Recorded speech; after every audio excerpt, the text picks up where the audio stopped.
ఓం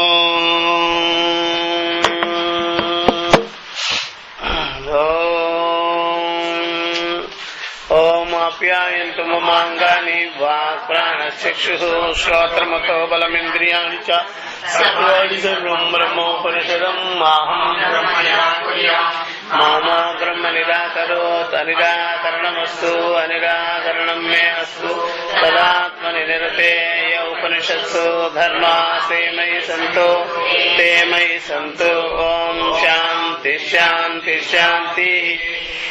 హరి ఓం శ్రీ గురుభ్యో నమః. హరి ఓం. కాబట్టి నిన్న తస్మాత్ అవధారణార్థత ఏవ ప్రశ్న ప్రతివచనస్య ఉపపద్యతే ఏతావత్తి ఏవ ఇయం ఉపనిషదోక్త అన్య నిరపేక్ష అమృతత్వాయ ఇతి అని చెప్పాం. కాబట్టి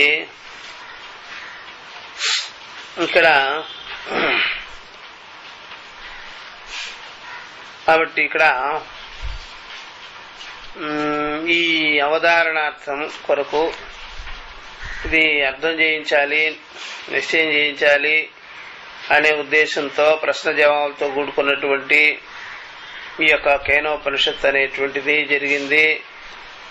ఏతావతి ఏవ ఇయం, ఈ ప్రకారంగా ఈ ఉపనిషత్తు చెప్పబడింది.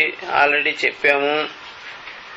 అన్య నిరపేక్ష అమృతత్వాయ, అమృతత్వం కొరకు ఇంకా దేనిని కూడా అపేక్షించుకునే లేదు.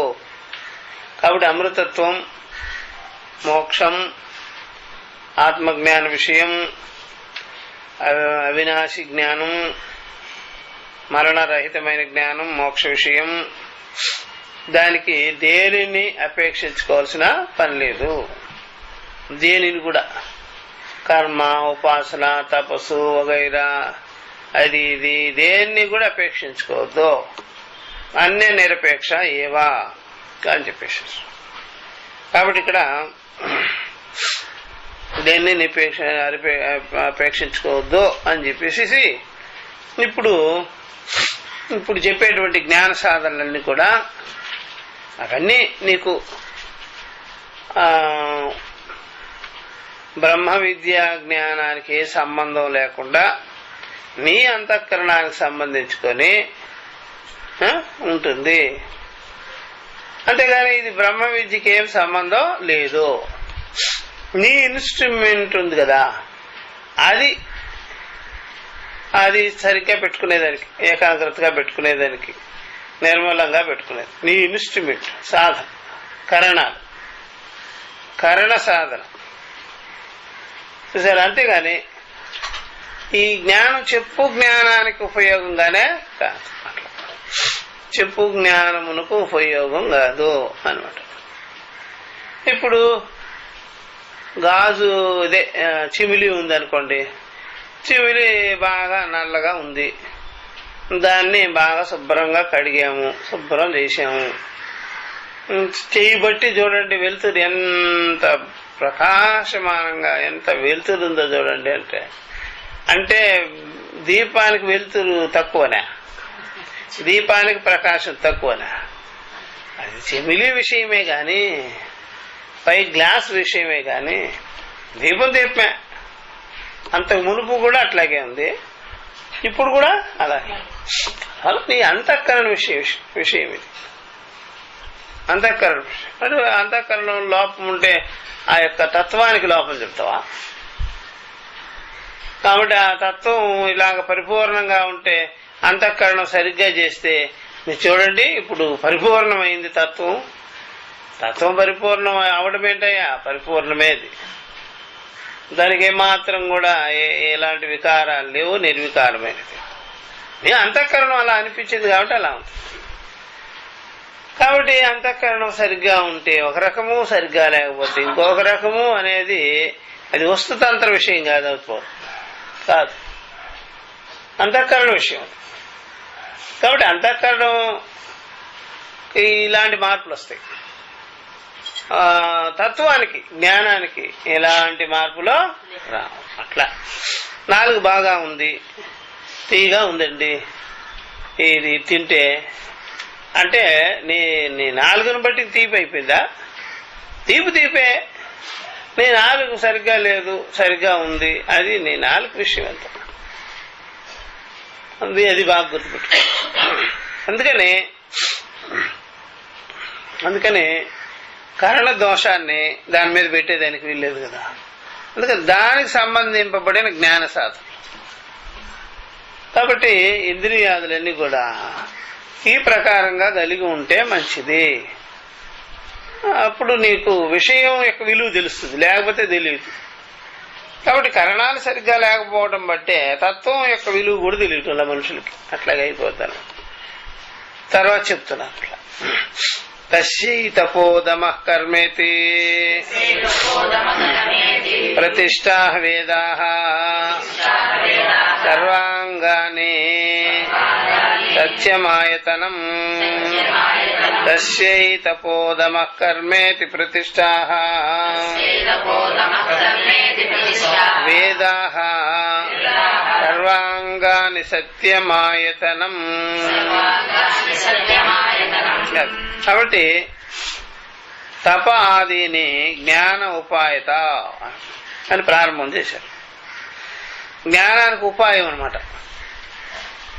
అప్పుడు జ్ఞానానికి ఉపాయం కాబట్టి ఉపేయం అనకూడదు. కొన్ని చోట్ల ఉపాయము చెప్తే అది ఆ అంతఃకరణం ఈజీగా అర్థం చేసుకోవటం. తత్వం మాత్రం ఉపేయం అయిపోదు, అది ఉన్నదన్నట్టుగానే ఉంటుంది. ఈ ఇంద్రియాలు మాత్రం, బుద్ధి మాత్రం ఉపాయాన్ని పొందుతుంది. ఉపాయం వల్ల దానికి ఈజీ అయిపోద్ది, సులభం అయిపోద్ది అనమాట. అంతే తెలుసుకోవాలి. తస్యై ఇక్కడ చెప్తున్నారు, ఈ బ్రహ్మ విద్యా విషయంలో ఇదిగో తపస్సు గాని, దమము గాని, కర్మ గాని, సమస్త వేదాలు గాని ప్రతిష్ఠితమై ఉన్నది. అన్నీ కూడా సర్వాంగాలు కూడా ఆ సత్యాన్ని ఆశ్రయించుకునే ఉన్నాయి. సత్యమే ఆశ్రయం వాటికి. ఆ సత్యాన్ని ఆశ్రయించుకునే తపస్సు గాని, దమం గాని, కర్మలు గాని, వేదాలు గాని, వేదాంగాలు గాని ఉన్నాయి అని చూపిస్తున్నారు అనమాట. అది సత్యం బ్రహ్మ కదా. అది ఇప్పుడు దీనికి భాష్యం చెప్తున్నారు. యామిమాం బ్రాహ్మీం ఉపనిషదం తవ అగ్రే అబ్రూమేతి తస్యైహి తస్యాః ఉక్తాయాః ఉపనిషదః ప్రాప్తి ఉపాయ భూతాని తప ఆదీని. తపః కాయేంద్రియా మనసాం సమాధానం, దమః ఉపశమః, కర్మ అగ్నిహోత్రాది ఏతైర్హి సంస్కృతస్య సత్వశుద్ధి ద్వారా తత్వజ్ఞానోత్పత్తి దృష్టా హి అమృదిత కల్మషస్య ఉక్తేపి బ్రహ్మణి అప్రతిపత్తి విపరీత ప్రతిపత్తిశ్చ యథా ఇంద్ర విరోచన ప్రవృత్తినా. కాబట్టి యాం యమాం, ఇదిగో ఇప్పుడు చెప్పేటువంటి బ్రాహ్మీం ఉపనిషత్తు, బ్రహ్మ విద్యా ఉపనిషత్తు. బ్రహ్మ విద్యా ఉపనిషత్తు 2 టైప్స్ చెప్తుంది అనమాట. ఉపనిషత్తుల్లో 2 భాగాలు ఉంటాయి ఎప్పటికైనా. సగుణ విషయము చెప్తుంది, నిర్గుణ విషయం కూడా చెప్తుంది. సగుణ విషయం చెప్పే ఉపనిషత్తు ఉంటుంది. కొన్ని శాఖలు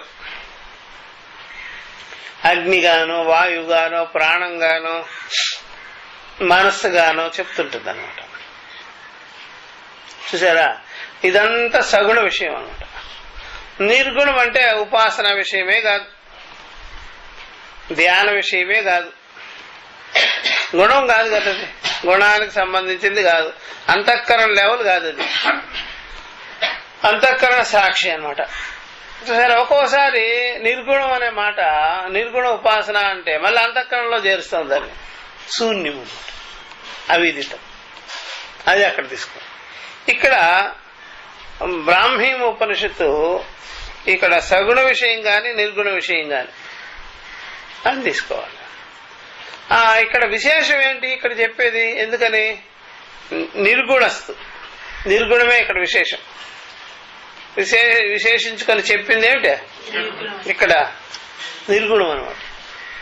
మరి ఇక్కడ సగుణం లేదు, సగుణానికి అవకాశం ఇలా కేనోపనిషత్తులో.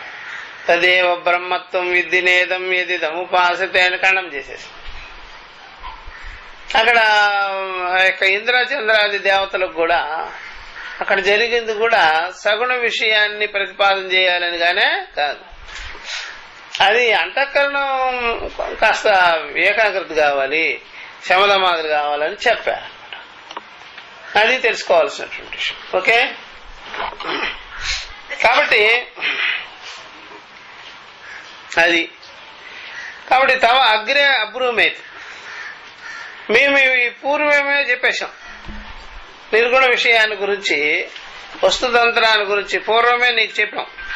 తస్యైహి తస్యాహ ఉక్తాయాహ, ఆ విషయంగా చెప్పినటువంటి ఉపనిషత్తు ఏదైతే ఉందో ప్రాప్తి ఉపాయ భూతాన్ని తపాది, ముందుగా అవన్నీ రాలే సందర్భం. ముందుగా అధికరణానికి అదే అధికారికి సంబంధింపబడినవన్నీ మనం అంటాం కదా, అత అనేటప్పుడు అది రాలే, ముందు ఆ సందర్భం రాలే దానిక్కడ. అందుకని ఏం చేశారంటే ఉపనిషత్తు అయిపోయిన తర్వాత ఇప్పుడు దాన్ని ఒకసారి స్మరించి చెప్పవలసి వచ్చిందనమాట. ఇది తపాదులు. కాబట్టి ఉపనిషత్తుకి ఇది భిన్నమా, ఉపనిషత్తుకి ఇది సంబంధమా చెప్పండి? భిన్నమే, సంబంధం ఏమిలే, సంబంధం ఏమి లేదు, ఇది భిన్నమే. అర్థమైందా? ఇవన్నీ చెప్పిన తర్వాత అంతఃకరణము తత్వజ్ఞానానికి వచ్చింది అనుకోండి, అది చేస్తే ఇది వస్తుందని మాత్రం చెప్పద్దు.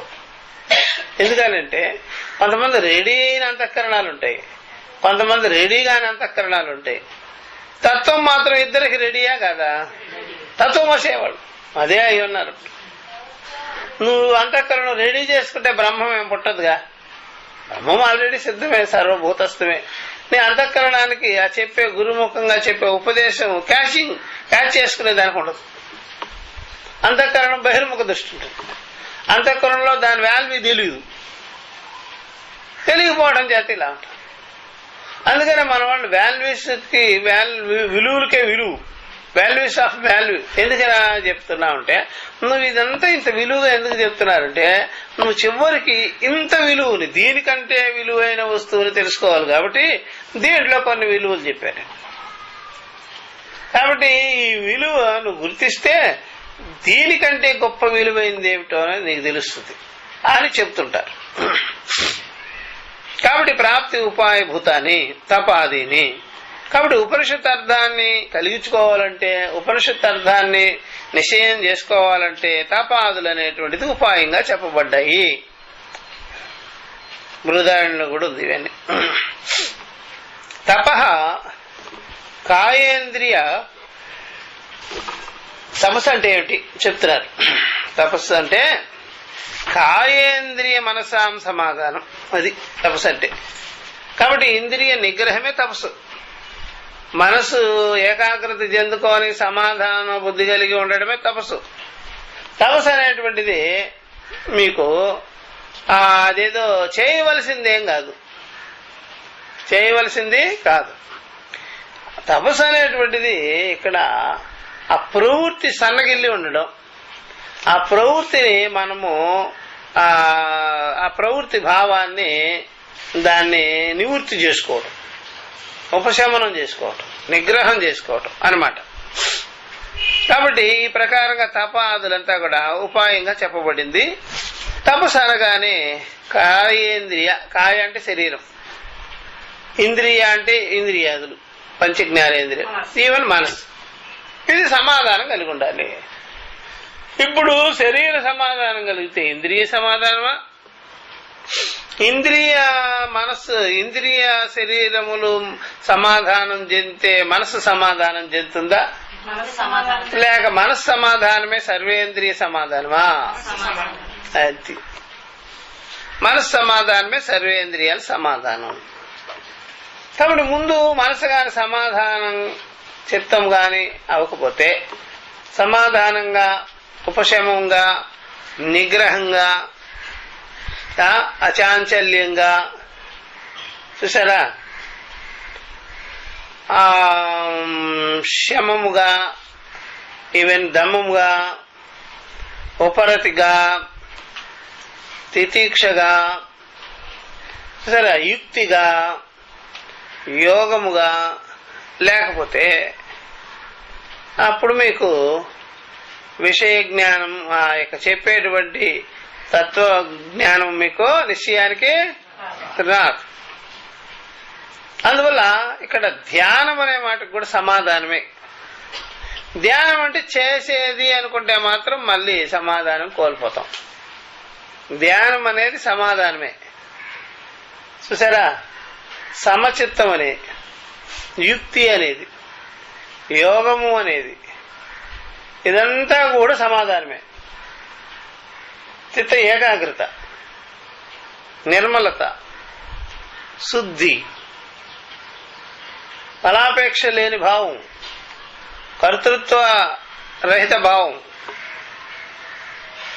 అంతర్ముఖం, వైరాగ్యం, ఇవన్నీ కూడా సమాధానం కిందకే, తపస్సు కిందకే వస్తుంది. అందుకని తపస్సు చేసేది కాదు, జ్ఞాన సాధనలు అని చెప్తున్నారుగా. తపస్సు గాని ధ్యానం గాని చేసేది కాదు, కర్తృతంత్రం కాదు. అది కర్తృతంత్ర సాధన కాదు, వస్తుతంత్రమైన సాధన. వస్తుతంత్రం అంటే వస్తు విచారమే. అందువల్ల మనసులో ఇప్పుడు ఏదైనా సరే నేను సంకల్పం చేసేవాడిని, సంకల్పాత్మికమైన చిత్తము, నేను ఎప్పుడు మనసుతో బహిరింద్రియాలతో ఈ యొక్క జ్ఞానేంద్రియాలతో సంబంధం పెట్టుకోవాలి అంటే ఇక మీరు ధ్యానము కర్తృత్వంతో మొదలు పెట్టారు, తపస్సుకు కూడా కర్తృత్వం ఉంది అని అనుకోండి. వాటికి సంబంధం పెట్టేస్తున్నారు మీరు. ఏది మనసుకి, బహిరేంద్రియాలకి, ఈ యొక్క జ్ఞానేంద్రియాలకి సంబంధం పెట్టేటప్పటికి ఏమవుద్దా? కర్తృత్వం వస్తుంది, కర్తృత్వం ఏర్పడిపోతుంది. అది బాగా గుర్తుపెట్టుకోవాలి. ఇప్పుడు ఒక ట్యాంకులో నుంచి ట్యూబ్కి నీళ్లు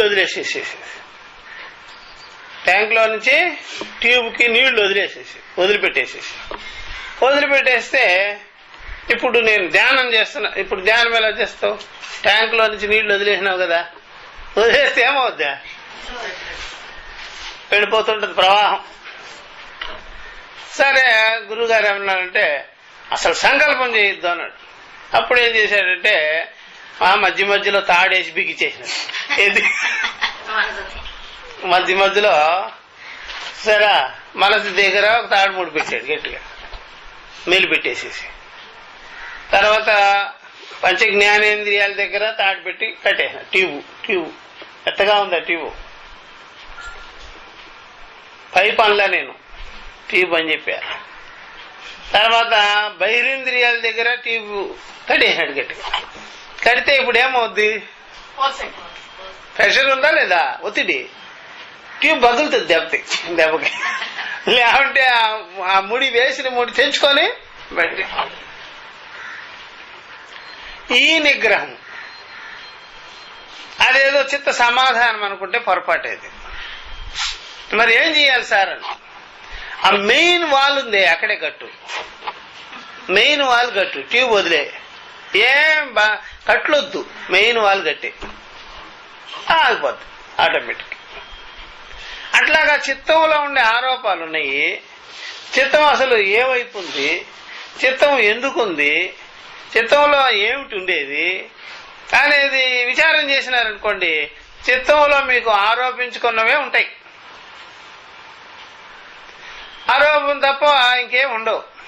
ఆల్రెడీ అది ఆ చిత్తము ఎప్పుడైనా సరే, ఇప్పుడు మనం ఒక ట్యూబ్ ఏదో తీసుకొని, చిన్న ట్యూబ్, నీళ్లు బాగా పీల్చుకొని మళ్ళీ ఇలాగా ఇప్పుడు అవన్నీ వాళ్ళు ఆక్వా బాక్స్ ఒకటి ఇస్తారు చేపలు వేసేసి, దాంట్లో నీళ్లు ఇలాగా కిందకి పైకి టర్న్ అవుతూ ఉంటుంది కదా, ఆ టైప్లో నువ్వు చిత్తానికి పెట్టావు. సంకల్పము వికల్పము, సంకల్పము వికల్పం, ఆగమపై అది అలాగ మోటార్ సిస్టమ్ వచ్చేసింది, దానికి ఆటో సిస్టమ్ పనిచేస్తుంది. నువ్వు అలాగ ఆరోపణ తీసేసినావు అనుకో, చిత్తం మామూలుగా ఉంటుంది. ఇప్పుడు ఏమిటి? ఆరోపణ చేయడం మళ్ళీ తీయడము, సంకల్పం చేయడం తీయడము, ఏదో దాన్ని అప్లై చేయడం అంతఃకరణం, అవేం చేయకు. చూసారా? అంతఃకరణం ఏమిటి అని విచారం చేయి. అంతఃకరణలో ఉన్నది సత్యమా కాదా అని విచారం చేయి. అన్వయ వ్యతిరేకాలు చేయి. విషయాలుంటే ఇంద్రియాలా, ఇంద్రియాలుంటే విషయాలా, విషయ ఇంద్రియాల మనసుంటే ఉన్నదా, మనసులో ఉన్నదా అని నేను అనుకుంటే ఉన్నదా, నేను సంకల్పిస్తే ఉన్నదా, ఆరోపిస్తే ఉన్నదా అని అన్వయము వ్యతిరేకం చేసుకో. ముందెవరు వెనకెవరు చేసుకో. ఇలా చూస్తే చివరికి నీకేమి చిత్తంలో చూసారా ఏముండవు. ఇక చూసేవాడే తెలుసుకునేవాడే మిగిలిపోతాడు. కాబట్టి వాడిని ధ్యాత ఎందుకంటావు? ధ్యానించేవాడు ఆవిడిక సాక్షి మాత్రుడుగా ఉంటాడు, అంతే. ఇదే పెట్టుకో. కాబట్టి ధ్యానించేవాడు అవ్వకూడదు. వ్యవహారంలో కూడా మనం చేసేవాళ్ళుగా ఉంటున్నాం, ధ్యానించేవాళ్ళుగా ఉంటున్నాం, జీవుడుగా ఉంటున్నాం. వివేకం కలిగించుకొని ఇదంతా మిథ్యా విషయమైంది, ఆమస్మి సత్యం అనే జ్ఞానులే ఇది చేయాల్సింది. చేస్తే ఆటోమేటిక్ గా సమాధానం వచ్చేస్తుంది. అంతఃకరణ చిత్త ఏకాగ్రత. సరే, చిత్త ఏకాగ్రత, సమాధానం. సమాధానం మీన్స్ సమ్యక్ ఆధీనం, తన ఆధీనంలోకి వస్తాయి. ఏవి తనకంటే వేరుగా కల్పింపబడి లేవు, ఏవి తనకంటే వేరుగా లేవు అనేటువంటి చిత్త ఏకాగ్రత అనేది ఉపశమ లక్షణం అనేటువంటిది, ఉపరతి లక్షణం అనేది, ఉపరతి తన ఎద్దు తానుండుట అనేది ఏర్పడిపోద్ది ఆటోమేటిక్ గా. ఇలా విచారించుకుంటే తెలిసిపోద్ది. విచారించటం అనేది ఒక కర్తృత్వం కాదు, చెయ్యడం అనేది కర్తృత్వం. ఇప్పుడు మనం ధ్యానం చేస్తున్నాము, సాధన చేస్తున్నామంటే కర్తృత్వం, విచారం చేస్తున్నామంటే కర్తృత్వం కాదు. విచారంలో ఏముంటుంది అంటే ఎప్పుడు కూడా అన్వేషితం ఉంటుంది, ఇన్వెస్టిగేషన్ ఉంటుంది. సత్యమా కాదా, నిజమా కాదా అనేది అదంతా శ్రవణ సమకాలంలో వచ్చేస్తుంది. ముందు శ్రవణంలో కలిగించుకున్నది విచారం చేస్తామా? విచారం చేసేది శ్రవణంలో ఉంటుందా? శ్రవణమే విచారం. కానీ ఇక్కడే అయిపోద్ది కదా, అది ఇంకేముండదు.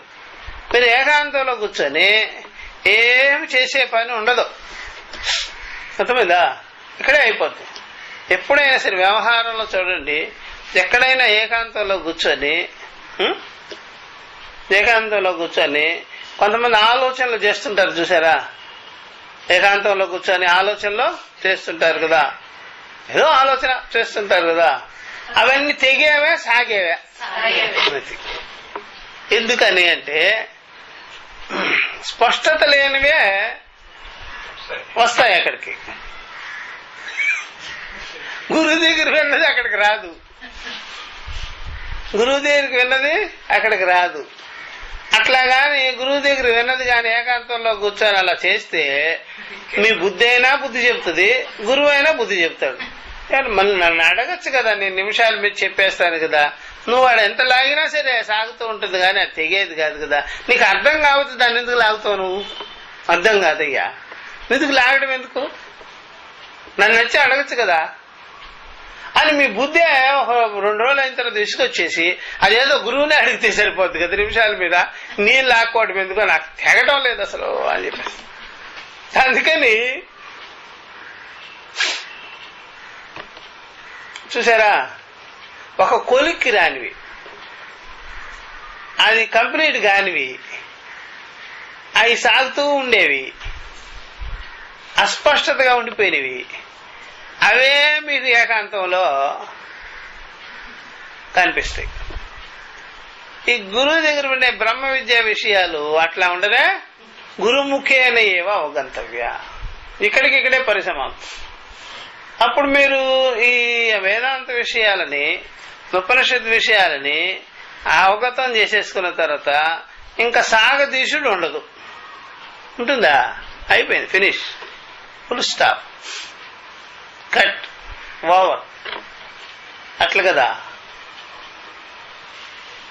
ఇక కర్మోపాసనలు కూడా రన్నింగ్ ఉండదు. ఇక కర్మ కానీ ఉపాసనలు కానీ అవి రన్నింగ్లో ఉంటాయా? ఏముండవు. ఇక అయిపోయింది, ఫినిష్ అయిపోయింది.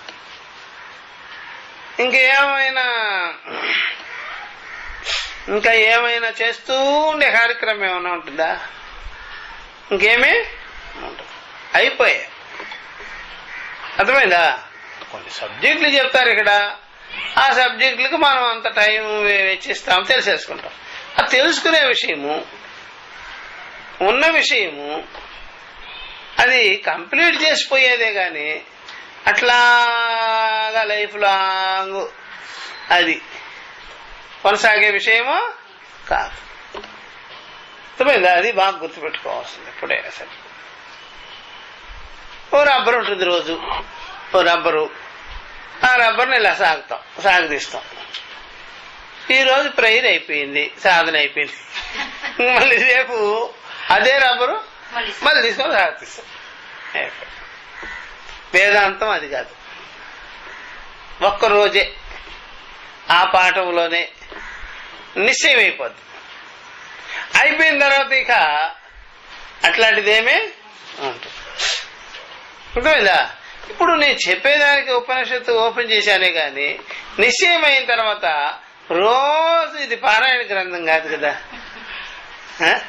రోజు ఇది పారాయణం కాదు, నిశ్చయం అయిపోతుంది. దానికి మళ్ళా మామూలు కిందకి పైకి ఏమి చేసే విషయంగానే కాదు. ప్రతిసారి చాట్లో బియ్యం పోసుకొని అట్లా ఇట్లా అనేసి అక్కడ పెట్టేయడం అట్లా ఏం కాదు. ఒకసారితో అయిపోయా. గురువుగారే దాన్ని జల్లించి పెట్టారు, గురువుగారే దాన్ని చెరిగి పెట్టేసినారు, గురువుగారే దానికి ఏం చేయాలో చేసేసినారు. అయిపోయిన తర్వాత ఇంకా మరలా మీకు అప్పచెప్పరు కదా.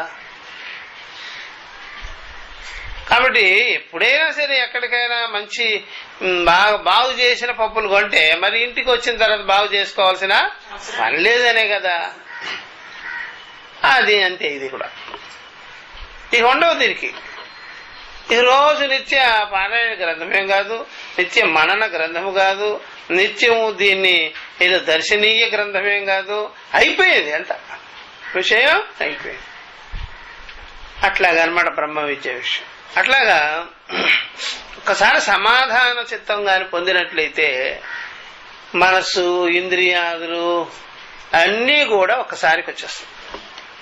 కాబట్టి ఎట్ ఏ టైం అన్నీ కూడా సమాధానాన్ని పొందుతాయి, ఏకాగ్రతను పొందుతాయి, నిర్మలాన్ని పొందుతాయి, శుద్ధిని పొందుతాయి. అవన్నిటికీ ఆన్సర్ ఏమిటాయి అంటే తన యందు తానుండే మనసు, తనకు తానుగా ఉండే మనసు, మనసుగా ఉండేది అన్నమాట. మనసుగా ఉండేది. ఇప్పుడు మనసుగా ఉండదు. మనసు ఏమైపోద్ది? అమనస్కమైపోద్ది. అమనస్క సదా శుచి అన్నాడు. అమనస్క అంటే మనసుగా లేదు అని అర్థం అనమాట. కథలో చెప్పింది. ఇంకొకటి అమనస్కం అంటారు, అది కాదు. ఇక్కడ చెప్పింది ఏంటంటే గుర్రాల దృష్టాంతం ఇచ్చినప్పుడు అమనస్క సదా అశుచి అని. ఈడు ఇలా ఏకాగ్రత లేకుండా చేసేసుకొని బహిర్ముఖ దృష్టి పెట్టేసుకొని ఉన్నటువంటి ఇతడు అమనస్కుడై ఉంటాడు. అంటే మనసై ఉండడు. సదా అశుచి ఏవా, అశుచిగా ఏకాగ్రతగా ఉండదు, విక్షేపగ్రస్తుడై ఉంటాడు. కాబట్టి ఇలాగా సమాధానం పొందితే సర్వేంద్రియాదులు ఆ తత్కాలంలోనే ఎట్ ఏ టైం సమాధానాన్ని పొందిపోతాయి. ఎందుకంటే మనస్సుకి అంటి పెట్టుకొని ఉంటాయి కాబట్టి అవి మనసు సలహా మేర అవి వాటి ప్రవృత్తికి లోనై ఉంటాయి కాబట్టి మనసే ఇక్కడ సమాధానం పొందేటప్పుడు సర్వేంద్రియాదులు కూడా ఒక క్షణం పట్టదు అది కాబట్టి దమహ అన్నాడు సరే. ఇప్పుడు మళ్ళా మనసు లక్షణమే దీనికి ఉంటుంది, ఇది కూడా దమం అయిపోద్ది. ఉపశమ లక్షణం ఎక్కడ ఉపశమం అవ్వాలి? మనసు ఎందే అయిపోవాలి, మనసు ఎందే అయిపోయింది. కాబట్టి దమం అనేటువంటి ఇంద్రియాలు బహిరింద్రియాలు సరే శమం అనేటువంటి అంతరింద్రియాల కంటే వేరుగా ఉండకూడదు, వేరుగా ఉండకూడదు. అందువల్ల ఎప్పుడైనా సరే బహిరింద్రియాల్లో మనసు వచ్చి చేరాలా, అంతరింద్రియంలో మనసు వచ్చి చేరాలా, వేరుగా ఉండకూడదా? అది బహిరింద్రియాల్లో మనసు రాకూడదు, మనసు చేరకూడదు. బహిరింద్రియాలతో మనసు చెలిమి చేయకూడదు, స్నేహం చేయకూడదు, దాంట్లో కూర్చుండకూడదు. అంతరింద్రియంలోకి బహిరింద్రియాలు రాకూడదు, అంతరింద్రియంలోకి బహిరింద్రియాల స్వభావం ప్రవృత్తి ఉండకూడదు. మరేముగా ఉండాలి? వేరుగా ఉండకూడదు, ఇద్దరు రెండుగా ఉండకూడదు, ఒక్కటైపోయి ఉండాలి. అర్థమైందా? ఒక్కటైపోయి ఉండాలి. ఇప్పుడు మనుషులకి మరి ఒకటయ్యే ఉంది కదండి అంటారు వాళ్ళు. ఏమయ్యిందో చెప్పండి, ఆ ఒక్కటి ఏదయ్యింది? ఇటు అయ్యిందా, బయట అయ్యిందా, లోపలికే అయ్యిందా? బయటికే అయింది. జనాలకంతా కూడా మనసు ఇంద్రియాలకి వశమైపోయి ఒకటైపోయింది, బయటికి అయిపోయింది. ఇంకొకటి నేను అట్లా అనలే, ఒకటే అవ్వాలి. అది ఆ ఒక్కటి లోపలికా బయటికా అని అడిగా. లోపలికి అయిపోవాలి, సాక్షి కాదు. సాక్షి మాట ఎత్తలా నేను. మనసు కంటే ఇంద్రియాలు వేరుగా ఉండకూడదు, మనసు కంటే ఇంద్రియాలు వేరుగా ఉండకూడదు, వేరుగా లేవుక. ఇప్పుడు ఎవరు పని చేయాలి? బాగా బాగా పనిచేయాల్సింది ఎవరా? మనసే. ఇంద్రియాలతో టచ్ చేయకూడదు, మనసుగానే ఉండాలి. దీన్నే మనసు మనసుగా ఉంది అని. మనసు ఇప్పుడు ఈ మనసు బహిరేంద్రియ దృష్టి రహితమయ్యి బహిరేంద్రియాలన్నీ మనసు కంటే వేరుగా ఉండకుండా పని చేయాలి. మనసు తప్ప రెండోది లేదు, అట్లాగా అయిపోయిందని. అట్లా అర్థమవుతుందా? కాబట్టి ఇప్పుడు మనసు డైరెక్ట్ గా పనిచేయగలుగుతుంది. ఆ మనసు ఏమవుందంటే, నన్ను ఎవరో లాగేస్తున్నారు, నాకు ఏదో విషయాలు లాగేస్తున్నాయి, నేను నా మనసు అటు ఇటు పరిగెత్తేస్తుంది అంటే ఏమిటి? దేనికి అలవాటు పడింది అది? ఇంద్రియ విషయాలకు అలవాటు పడిపోయింది. ఇప్పుడు నన్ను ఎవడు ఏం చేస్తాడు, నన్ను చేసేది ఏముంది, నా మీదే కదా అన్ని ఉండాల్సింది, అట్లా ఏం పప్పులు నా దగ్గర ఉడకవు అంటే మనసు మనసుగా ఉంది, మనసు మనసుగా ఉందన్నమాట. లేకపోతే అది అన్నమాట.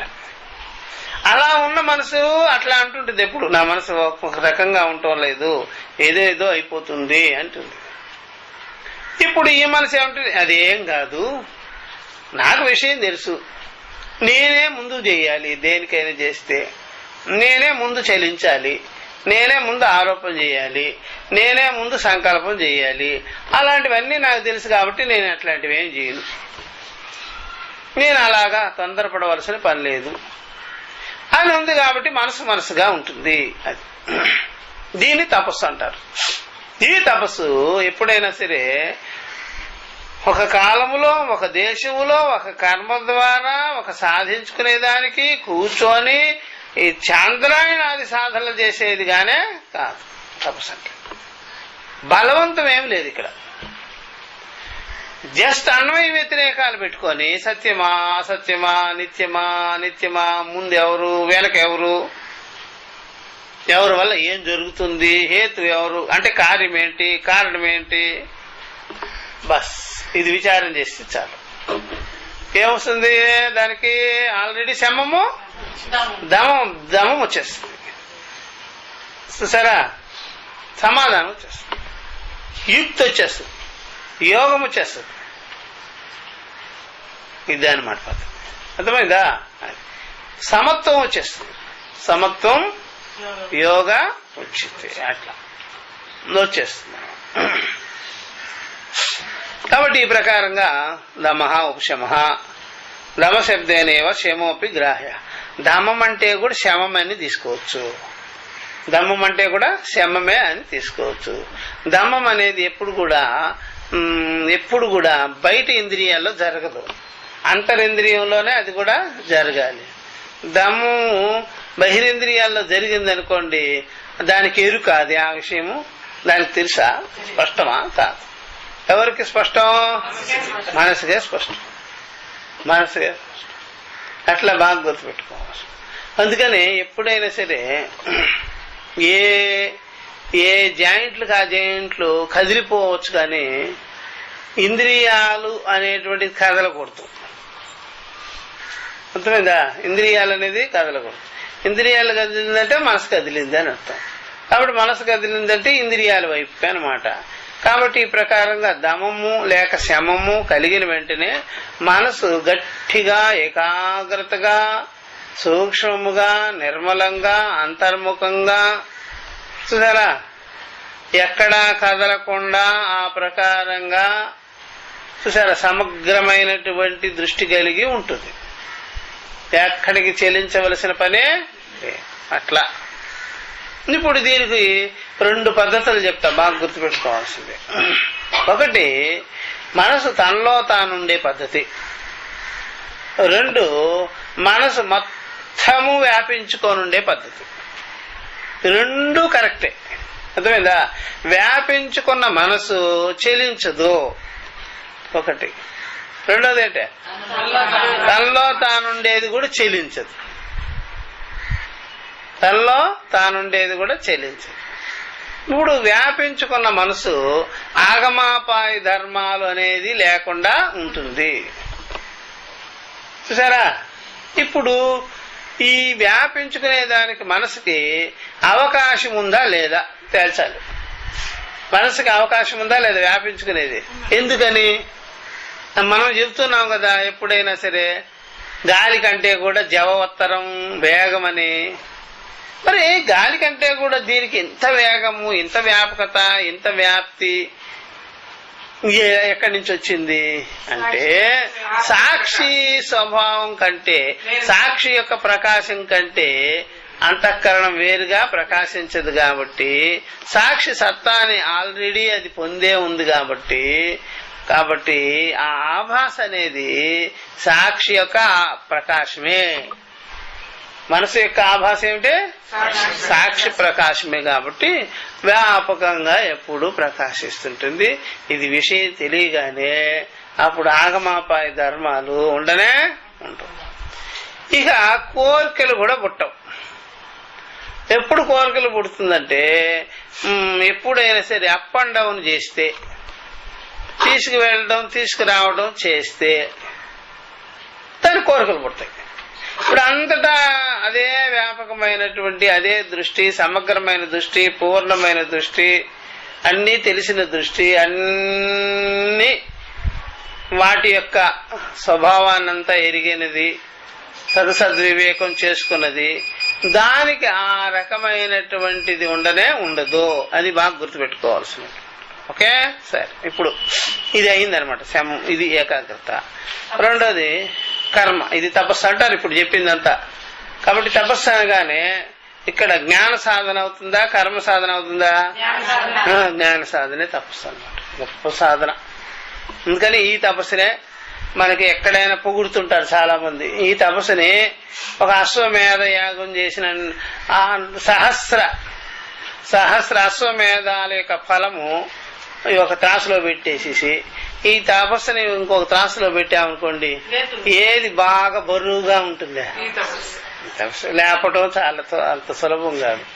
సహస్ర అశ్వమేధాదులు యాగ ఫలం ఉందే, అది ఒక త్రాసులో పెడితే పైకే ఉంటుంది, ఇది కిందకి పోతుంటుంది. ఎందుకని అంటే అక్కడ అహంకారము, మమకారము, ఆసక్తి, కర్తృత్వము, దమ్మం, దర్పం, అది ఇది అన్నీ ఉన్నాయి. శాస్త్రం అని చేసినా సరే అది పోదు కదా. శాస్త్రం చేసినా పోదు, 1,00,000 చేసినా పోదు, ఇంకా గట్టి పడుతుంటుంది, అహంకారం గట్టి టైట్ అయిపోద్ది. అందుకని అది పైకి లేచిపోతుంది.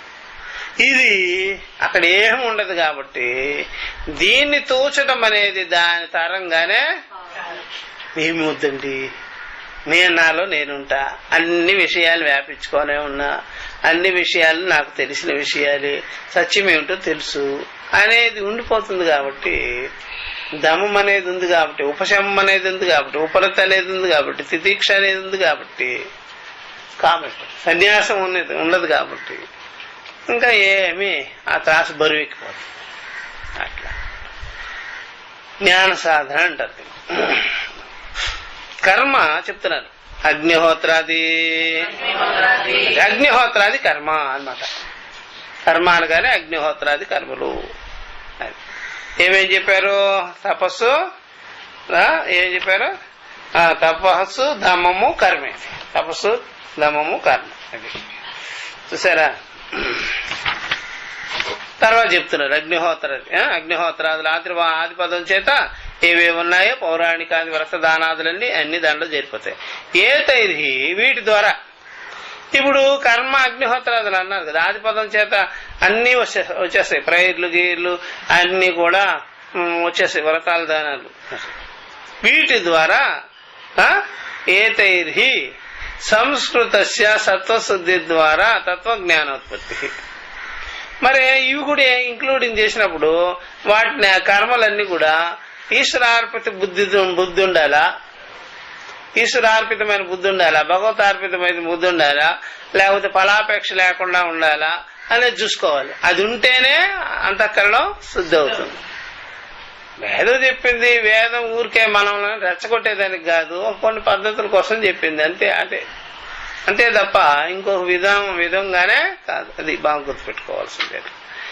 కాబట్టి ఏతైర్హి సంస్కృతస్య ఈ ప్రకారంగా సంస్కరింపబడి వీటన్నిటి ద్వారా సంస్కరింపబడి సత్వశుద్ధి ద్వారా అంటే బుద్ధి శుద్ధి ద్వారా అంతఃకరణ శుద్ధి ద్వారా తత్వజ్ఞాన ఉత్పత్తి తత్వజ్ఞాన ఉపాయం కలిగేదానికి, తత్వజ్ఞానం స్పష్టమయ్యేదానికి ఇక్కడ అనుకూలం ఉంటుంది. ఎక్కడ? మన మనసులో ఉంటుంది అన్నమాట. ఇది మనం చూసాం. లేకపోతే బహిర్ముఖమైన చిత్తము, కర్తృత్వం పెట్టుకున్న చిత్తము, ఇక గడిబిడిగా గందరగోళంగా ఉండే చిత్తము జ్ఞానం కలిగించుకో అస్సలు జ్ఞానం కలిగించుకోవడం అనేదే ఉండదు. అది బాగా గుర్తుపెట్టుకోవాల్సి. అసలు వీలు కాదు, అట్లా కుదరదు అనమాట. కాబట్టి ఇది ఉంటేనే కుదురుతుంది, ఇది లేదంటే కుదురుతుంది. అయితే అది బాగా గుర్తుపెట్టుకోవాల్సి. ఓకే, ఇప్పుడు ఒక గురువు గారు ఉంటారు అనుకోండి, ఒక తత్వవేత్త. ఆయన ఏం చేశారంటే బాగా బోధ చేసి, తత్వజ్ఞానం అంతా బోధ చేసి, అక్కడ నా దగ్గర బ్రహ్మ విద్యాశక్తి, సమర్థత, ఆ పవర్స్ అన్నీ ఉన్నాయి నా దగ్గర, మీది ఏం కోరుకుంటే మీకు అది ఇస్తాము అన్నారంటే, అప్పుడు అందరూ ఆ కోరుకునే వాళ్ళు చేయలేదండి అంటే అందరు చేతులు ఎత్తేస్తారు. ఒక్కడ మాత్రం ఎత్తలా. ఏమో నువ్వు ఎత్తలేదేంటి? మీరు బ్రహ్మ విద్య చెప్పారా లేదా? ఆ బ్రహ్మ విద్య చేత మీరు అలా ఉన్నారా లేదా? మేము ఆ బ్రహ్మ విద్య విన్నామా లేదా? మరి ఆ బ్రహ్మ విద్య తర్వాత చేతులు ఎత్తే పని ఏమొచ్చా? మరి వీళ్ళందరూ ఎత్తికే ఎందుకు? వినుంటే వాళ్ళు తెలిసి ఉంటే వాడు ఎత్తరు. అందుకని శబాష్, నువ్వు ఇలా గ్రహించుకున్నావు, బెటర్. అందుకని ఇంకేముంది ఆ బ్రహ్మ విద్య తర్వాత? నాతః పరం విద్యతే అలమితి. మరి ఎందుకు ఎత్తారు మీరు? ఏం పని మీకు? అట్లా బాగా గుర్తుపెట్టుకోవాల్సి. అర్థమైందా? అది తెలుసుకోవాల్సినటువంటి. కాబట్టి బ్రహ్మజ్ఞానం కలిగించుకున్న తర్వాత, బ్రహ్మ విద్యా విచారం చేసేసేసిన తర్వాత మనకు వెళ్లే దారిలో ఏ వినాయకుడి గుడి వచ్చినా సరే తొంగి చూడవలసిన పని లేదు. మొత్తం విజ్ఞానికే అజ్ఞానం అయితే ఆ అజ్ఞానమే కాస్త తొలగిపోతే నువ్వేంటి మాకు?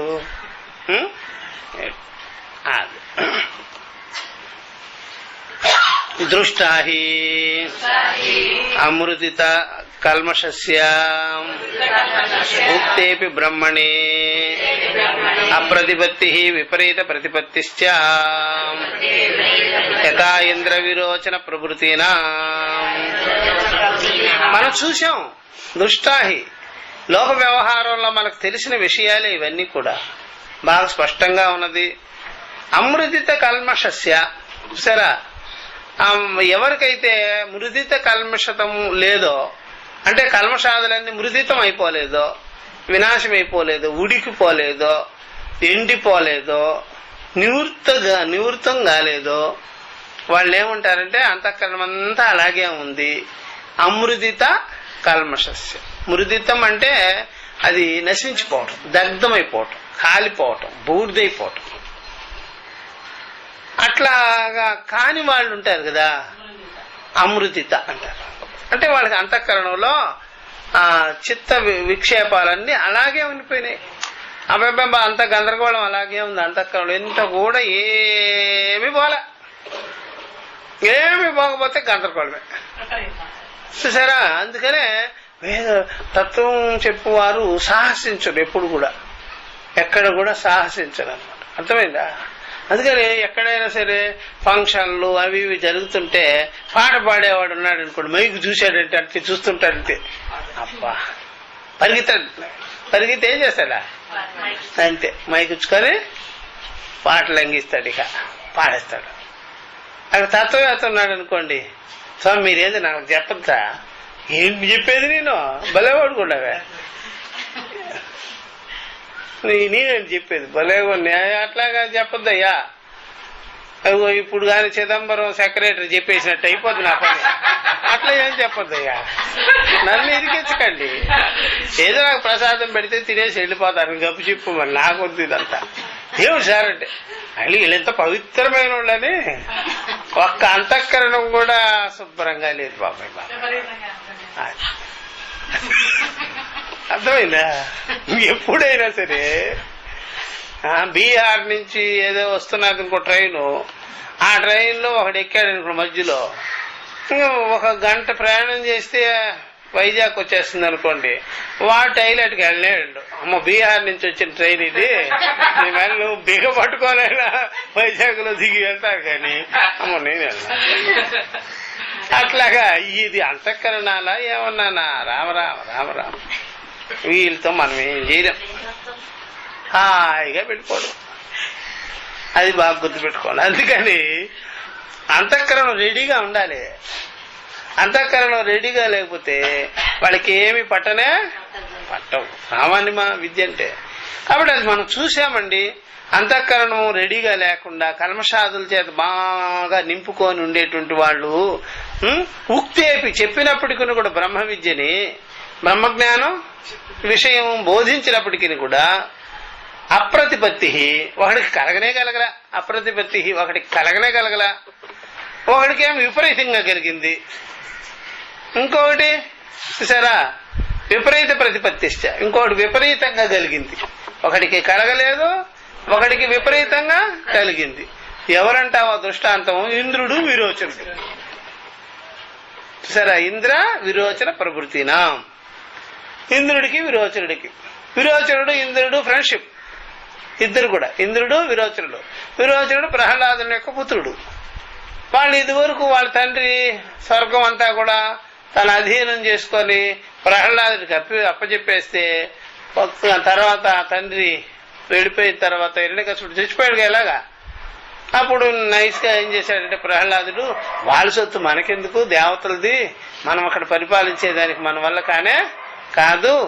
ఎందుకని అక్కడేమి మనకుండేటువంటి మన పద్ధతులు వేరు, వాళ్ళ పద్ధతులు వేరు, వాళ్ళకి అప్పచెప్పేస్తే మంచిదని ప్రహ్లాదుడు వాళ్ళకి ఇచ్చి పడేశాడు.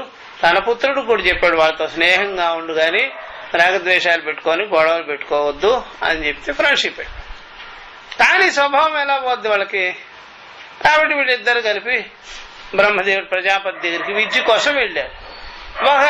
ఇద్దరికి సమానంగానే సర్వేంద్రియాదులు ఎందుకు ప్రకాశించేటువంటి తత్వము అది బ్రహ్మమే అయ్యున్నది అని చెబితే ఒకటి దేహ దృష్టే కలిగింది. అలాగైతే నేనే బ్రహ్మం అని చెప్పేశాడు. ఆయన కూడా అలా నేనే బ్రహ్మం అని అర్థం చేసుకున్నా ఆ నేననేది ఎవరో మనం రోజు వాడుకలో ఉండే నేనా ఏమి నేను అనుకున్నాడు. ఎవరో ఇంద్రుడు. వాడికేమో నేను అంటే ఇదే నేను అనుకునేసాడు. ఈయనేమో రోజు మనం వాడుకలో పెట్టుకున్న నేనేనా అని ఆలోచన చేశాను. వాడుకలో పెట్టుకున్న నేనైతే నేను ఇప్పుడు ఒక పద్ధతి చేద్దామని బాగా తిన్నాడు. బాగా చేసేటప్పుడు ఒళ్ళు ఉబ్బిపోయింది. ఆహా, నేను లావెక్కిన నేనా, ఈ లావెక్కిన నేనే బ్రహ్మమా అని అనుకోడు. సరే ఇప్పుడు ఏం చేస్తామంటే ఆహారం మానేస్తాం. కొద్ది రోజులు మానేసేటప్పుడు సన్నగా అయిపోయాడు దెబ్బకి. ఇప్పుడు చిక్కిపోయిన నేనే బ్రహ్మమా అనుకున్నాడు. బ్రహ్మం రెండు రకాలుగా ఉంటుందా, లావు బ్రహ్మము సన్నం బ్రహ్మమా అని డౌట్ వచ్చింది అనమాట. ఎవరికే? ఇంద్రుడు. విరోచనుడికి డౌటే రాలా, నేనే బ్రహ్మము. పరీక్ష చేశాడు, ప్రయోగం చేశాడు దాని మీద. నేనంటే వాడుకలో ఉండే నేనేనా? కాదు, వాడుకలో ఉండే నేను, అధ్యసించుకున్న నేను, దేహమే నేననేది. అక్కడ చెప్పేది శృతి ఎందు ఉండేటువంటి అర్థం ఏంటంటే ఈ యొక్క నేనుకే సాక్షి, ఈ అహంకారానికే సాక్షి ఆ నేను చెప్పారు అని. ఇట్లాగా తెలియకపోవటం బట్టి మరలా కొద్ది రోజులు ప్రజాపతి దగ్గరకు తిరిగితే ఒక్కోటి విషయాల్ని, ఇంద్రియాల్ని, ప్రాణాన్ని, మనసుని, బుద్ధిని, అహంకారాన్ని దాటించి ఇదే నీవు, ఆత్మ అంటే ఇదే అని చెప్పారు. అప్పుడు అని కాదు. కానీ విరోచనుడు మాత్రం ఇక పాఠానికి రావడం మాని పరిస్థితి. చూసారా, ఇలా ఉంటుంది ఈ లోకంలో. కాబట్టి అంతఃకరణంలో ఉండే దోషాలు తొలక్కపోతే ఇంద్రియ విరోచనుడు లాగానే విపరీతంగా అర్థం చేసుకోవడం, లేకపోతే అర్థం కాకపోవడము అనేది ఉంటుందన్నమాట. తస్మాదిహ చెప్తున్నారు, తస్మాదిహ వా అతీతేషు వా బహుషు జన్మాంతరేషు తప ఆదిభిః కృత సత్వశుద్ధేః జ్ఞానం సముత్పద్యతే యథాశ్రుతం. ఇది అండర్లైన్ చేసుకోవాల్సింది. కాబట్టి తస్మాత్, కాబట్టి ఇహవా ఇక్కడ కేనోపనిషత్తులో గాని, ఈ జన్మలో గాని, తర్వాత రాబోయే జన్మల్లో గాని, జన్మాంతరేషు అతీతేషు గడిచిపోయిన దాంట్లో గాని, రాబోయే జన్మల్లో గాని, ఈ జన్మలో గాని, గడిచిపోయిన జన్మలు, ఈ జన్మ, రాబోయే జన్మలు, బహుషు జన్మాంతరేషు, బహుషు జన్మాంతరేషు. చూసారా, జన్మాంతరేషు ఏం చెప్తున్నారు ఇక్కడ? అతః ఏవ జన్మనా ఏ విరక్తాః కేచిత్ దృశ్యంతి. పుట్టుకతోనే కొంతమంది విరక్తులై ఉంటారట. పుట్టుకతోనే కొంతమంది విరక్తులై ఉంటారట. కాబట్టి జన్మాంతరేషు తప ఆదిభిః, చూసారా, తపస్సు మొదలగు, చూసారా, ఇలాంటి ఏకాగ్రత సాధనలు, అంతర్ముఖ సాధనలు, జ్ఞానం కలిగేదానికి యోగ్యతా సాధనలు చేసి పెట్టుకో ఉంటారట. కృత సత్వశుద్ధేహే, సత్వశుద్ధి కలిగిపోయింది ఆల్రెడీ కలిగిపోతుంది. అందువల్ల జ్ఞాన సాధనలు ఉండాలి మనకి ఎప్పుడు కూడా. ఎప్పుడైనా సరే భగవంతుడికి 4 పుష్పాలు వేసి చూడు నేను ఎన్ని పుష్పాలు తెచ్చాను నీ కొరకు అట్లా అనకూడదు.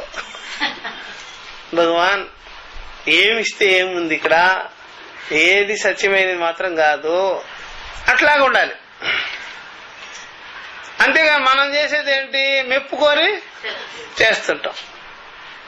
ఇలాంటివి చేయడం, కర్తృత్వం పెట్టుకోవడం, ఫలాశక్తి పెట్టుకోవడం, కోరికలు పెట్టుకోవడం, ఇవన్నీ కూడా అంతఃకరణ శుద్ధిని కలిగించదు లైఫ్ లో. కాబట్టి వైరాగ్యం అనేది బాగా ఉండాలి. విషయాలు యందు దోష దర్శనం అనేది బాగా చేసుకోవాలి. దేంట్లోకి పోతే దాంట్లో తగులుకొని ఉండకూడదు. అట్లాంటివన్నీ చేయకూడదు. అర్థమైందా? చాలా జాగ్రత్తగా ఉండాలి జగత్తులో. ఒకడేం చేశాడంటే, నువ్వు విష్ణు భక్తుడు అవుతావా? అబ్బో నేను విష్ణు భక్తుడు కాదండి. మరి శివభక్తుడు అవుతావా? అబ్బో నా వల్ల కాదండి శివభక్తుడు. ఇంకోటి ఏమవుతాడంటే, అవుతానండి నేను శివభక్తుడన్నా అవుతా, విష్ణు భక్తుడన్నా అవుతా. అది ఎట్లకరా? అప్పుడు ఏం చేశాను మీకు తెలియదులేండి, ఇప్పుడు సింబల్ ఉంటుంది నామము, ఇట్లా ఒకటి పెడతాము, ఇక్కడ ఒకటి పెడతాము, ఇక్కడేమో ఇక్కడ అడ్డం నామాలు పెడతాము, ఇక్కడ ఒకటి నిలువు నామం. ఇంకొకటి వచ్చి ఏం చేస్తాడంటే అమ్మవారి భక్తుడు అవుతాడు, కుంకుమ ఇక్కడ పెట్టుకుంటా, ఇట్లాగా నెత్తి నిండా ఏమో వద్దా కుంక. ఇన్ని సింబళ్ళు చూడండి. నేను సర్వమత సమ్మేళనం, అప్పుడు ఓంకారము, యేసుక్రీస్తు శిలువ, తర్వాత ఆ ముసల్మాన్ది నక్షత్రం, అది మళ్ళీ ఇంకెవడంటే బుద్ధుడిది, ఇంకొకటిది తగిలించుకుంటే అదేమన్నా పొట్ట గిట్ట అన్ని రకాలు తింటే ఏమన్నా పొట్ట ఏమన్నా లేనిపోని అవుతుంది. అలాగే బొర్ర కూడా అట్లా పనికిరాదు, అర్థం చేసుకోవాలి. కానీ నాకు అన్ని సమ్మేళనం అంటే ఏదో గొడవ అయిపోద్ది. అట్లా ఉండకూడదు, ఏ ఒకటే పట్టుకోకూడదు, ఒకటి పట్టుకోకూడదు, అన్ని వేసుకోకూడదు, అర్థము చేసుకోవాలి. అర్థం చేసుకునేవాడు ఏం చేస్తాడంటే నాకు అర్థమే కావాలి, ఇవి కాదు అంటాడు. మూలమేమిటి, సత్యమేమిటి, అట్లా దేనిలోనూ తగులుకోకూడదు. చూసారా, ఒకదాన్ని ఒకటి మనం ద్వేషించకూడదు. మీనింగ్ కావాలి, మీనింగ్ సత్యం తెలుసుకోవాలి. అది ఇలాగా ఉండేవాడికి వైరాగ్యం అంటారు. దీన్ని ఏమంటారా, వైరాగ్యం అంటారు. దేని మీద రాగం పెట్టుకోవాలా అట్లా. ఈ ప్రకారంగా తపాది కృత సత్వశుద్ధేహి, తపాదులు ఇంద్రియ ఏకాగ్రత కలిగి విషయాలు ఎందు దోష దర్శనం కలిగించుకొని ఉండేటువంటి వాడు కృత సత్వశుద్ధేహి, వాడికి అంతఃకరణ శుద్ధి ఏర్పడి జ్ఞానం కలుగుతుంది. జ్ఞానం సముత్పద్యతే, ఆత్మానాత్మ వివేక జ్ఞానం కలుగుతుంది. యథాశ్రుతం, గురువు దగ్గర విన్నట్టుగా, శాస్త్రంలో చెప్పినట్టుగా, గురు శాస్త్రాది ఉపదేశపరంగా వాడికి కలిగిపోతుంది. చూసారా, ఇది అండర్లైన్ చేసుకోవాల్సింది. చెప్తున్నారు యస్య దేవే పరా భక్తి యథా దేవే తథా గురు తస్యేతే కథితాః హి అర్థాః ప్రకాశంతే మహాత్మనః ఇది మంత్రవర్ణాత్ జ్ఞానముత్పద్యతే పుంసాం క్షయాత్ పాపస్య కర్మణః ఇది స్మృతేశ్చ ఇది శబ్దః ఉపలక్షణత్వ ప్రదర్శనార్థః. అది ఇక్కడ 2 శ్లోకాల్లో చూపించారు. ఒకటేమో శ్వేతాశ్వేతనంలో, ఇంకోటేమో మోక్ష ధర్మపర్వం నుంచి తీసుకొచ్చి చూపించారు.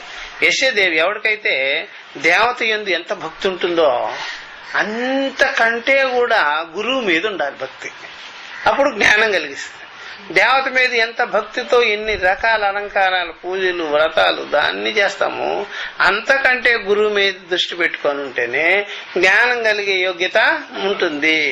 యథాదేవే పరాభక్తి, చూసారా, అలాగే యథాదేవే పరాభక్తి తథా గురువు ఎందు కూడా అలాగే పెట్టుకోవాలి అయ్యా, అంతే తప్ప వేరేదిగానే కాదు. అది బాగా గుర్తుపెట్టుకోవాల్సినటువంటిది. తస్య ఏతే కథితాః హి అర్థాః, అదే ప్రకారంగానే వాళ్ళు చెప్పేటువంటి ఆ యొక్క బోధ ఉంది, ఆ అర్థం కలిగి ప్రకాశంతే మహాత్మనః, ఆ అర్థం స్ఫురిస్తుంది, ఆ అర్థం వల్ల నీకు జ్ఞానం కలుగుతుంది. అందుకని వాళ్ళు చెప్పేదాన్ని బట్టి, అంతేగాని గురువు కంటే ఆ యొక్క దేవత కంటే కూడా గురువునే బాగా పెట్టుకొని ఉండాలి, దృష్టి పెట్టుకొని ఉండాలి, సద్దృష్టి పెట్టుకొని ఉండాలి. ఇది మంత్ర వర్ణన, అది బాగా గుర్తుపెట్టుకోవచ్చు. ఇలాంటి మంత్ర వర్ణనలు చేయబడింది. అందుకని ఇక్కడ గురువు బోధించేవాడా లేకపోతే దేవత బోధిస్తుందా? బోధించే దేవత. మీరు ఏ దేవతను చూశారు? సజీవంగా మాత్రం దెయ్యాలంటారు, మరి ఏదో ఫోటోలు గిటోలు పెట్టుకొని ఉంటే మాత్రం దేవత అంటారు. సాక్షాత్గా చెప్పేవాడు కావాలి కదా, చెప్పితేనే కదా కలిగేది, లేకపోతే ఏం కలుగుతుంది? అట్లా జ్ఞానముత్పద్యతే పుంసాం క్షయాత్ పాపస్య కర్మణః. కాబట్టి పుంసాం మనుషులకి జ్ఞానం కలుగుతుందయ్యా పాపస్య క్షయాతు. చూసారా, పాపస్య క్షయాత్ కర్మణః, పాప కర్మలన్నీ క్షయమైపోతాయి జ్ఞానం కలిగిన వెంటనే. జ్ఞానాగ్ని దగ్ధ కర్మాణి ఇది స్మృతేశ్చ. ఇలాంటి స్మృతుల ద్వారా కూడా మనకి తెలుస్తూ ఉన్నది అని చెప్పేసినారు. ఇతి శబ్ద లక్షణత్వ ప్రదర్శనార్థ ఇది శబ్దం అంతా కూడా ఉపలక్షణం కొరకు చెప్పబడింది. ఉపలక్షణం అంటే ఇలాగే అన్ని విషయాల్లో కూడా మీరు తెలుసుకోవాల్సి ఉన్నది, అన్ని విషయాల్లో కూడా ఇలాగే తెలుసుకోవాల్సి ఉన్నది అని చెప్పేసినాడు. ఇప్పుడు చెప్తున్నారు, ఇది ఏవం ఆది అన్యదపి జ్ఞానోత్పత్తే ఉపకారకం అమానిత్వం అదంబిత్వం ఇత్యాది ఉపదర్శితం భవతి. కాబట్టి ఈ ప్రకారంగా మీరు జ్ఞానాన్ని కలిగించేదానికి సహాయం చేసేటువంటి ఉపాయం మాత్రంగా ఉండేటువంటివన్నీ కూడా చేర్చుకోండి. ఎక్కడైనా సరే నీతి విషయాలు కానీ, మంచి మంచి ఎక్కడైతే వివేకాన్ని కలిగించేది కానీ, ఎక్కడైనా చెడుని కడిగి పారేసేది కానీ ఏదైనా ఉన్నదంటే అవన్నీ కూడా మీకు అంతఃకరణాన్ని ఏం చేస్తాయి, శుద్ధి చేస్తాయి. అన్ని అవన్నీ బాగా గుర్తుపెట్టుకోవాల్సిందే. ఎప్పుడైనా సరే పొగడ్తలు అవన్నీ కూడా అంతఃకరణాన్ని ఏం చేస్తాయి, అశుద్ధి రెచ్చగొట్టేస్తాయి, అహంకారం నింపుతాయి అన్నమాట. ఆ వైరాగ్యం ఉంటుంది, దోష దర్శనం ఉంటుంది, ఇదేముందిలే అనేది, ఇది ఎంతలే అనేది, ఇవన్నీ కూడా అంతఃకరణంలో ఏమాత్రం కూడా అహంకార భావాదుల్ని ఇవన్నీ కూడా తగ్గిస్తూ వస్తుంది. అది బాగా గుర్తుపెట్టుకోవాల్సినది. ఇలాగా జ్ఞానాన్ని కలిగించేదానికి కొన్ని కొన్ని ఉపకారకాలు ఉన్నాయి చూసారా. సత్యం, బలము, అప్రమాదము, సన్యాసాది. సత్యం ఒకటి, బలం ఒకటి, వీర్యం, అప్రమాదం, ప్రమాదం పొందకుండా ఉండడం, దేని మీద ప్రమాదాన్ని పొందకూడదు. ప్రమాద సంకేతాలంటే కొన్నిటి మీద ఆసక్తి పెట్టుకుంటాం, అది కానీ దెబ్బతింటే మనము అంతఃకరణం విద్వేషాలకి దుఃఖానికి గురవుతుంది అన్నమాట. అట్లాంటివన్నీ సన్యాసాది ఇవన్నీ కూడా కలిగి ఉంటే ఇవన్నీ జ్ఞానం కలిగించుకునేదానికి ఇవన్నీ మనకి ఉపాయంగా ఉంటాయి అన్న. అదేమిటి సార్ అంటే అమానిత్వం, అదంబిత్వం, అహింస, క్షాంతి, రాజ్యం అని చెప్పారు కదా. అవన్నీ జ్ఞాన సాధనలు అలా పనిచేస్తాయి అనమాట. అవన్నీ బాగా తెలుసుకోవాలి. అమానిత్వం అంటే ఏంటి, దంభం అంటే ఏమిటి, మదం అంటే ఏంటి, మాత్సర్యం అంటే ఏమిటి, ఇట్లాంటివన్నీ ఉన్నాయి కదా. ఇంద్రియార్థేషు వైరాగ్యం, ఇలాంటివన్నీ కూడా జ్ఞానం కలిగించుకునేదానికి బాగా పనిచేస్తాయి. ఇవే మనం బాగా పెంచుకోవాలి, వీటినే ఎక్కువగా పెంచుకోవాలి, వీటినే ఎక్కువగా తెలుసుకోవాలి. అమానిత్వాదుల మీద ఒక్కొక్క దాన్ని చూస్తుంటే చాలా ఆశ్చర్యమైపోతుంది మనకి. అట్లా అర్థం చేసుకోవాలి. అవన్నీ చేసావా, అర్థం చేసుకునేవా? ఒకసారి అర్థం కాకపోతే మళ్ళీ ఏం చేయాలి? మాటికి చింతన చేయాలి, యుక్తికి పొందించుకోవాలి, గురువులను అడగాలి.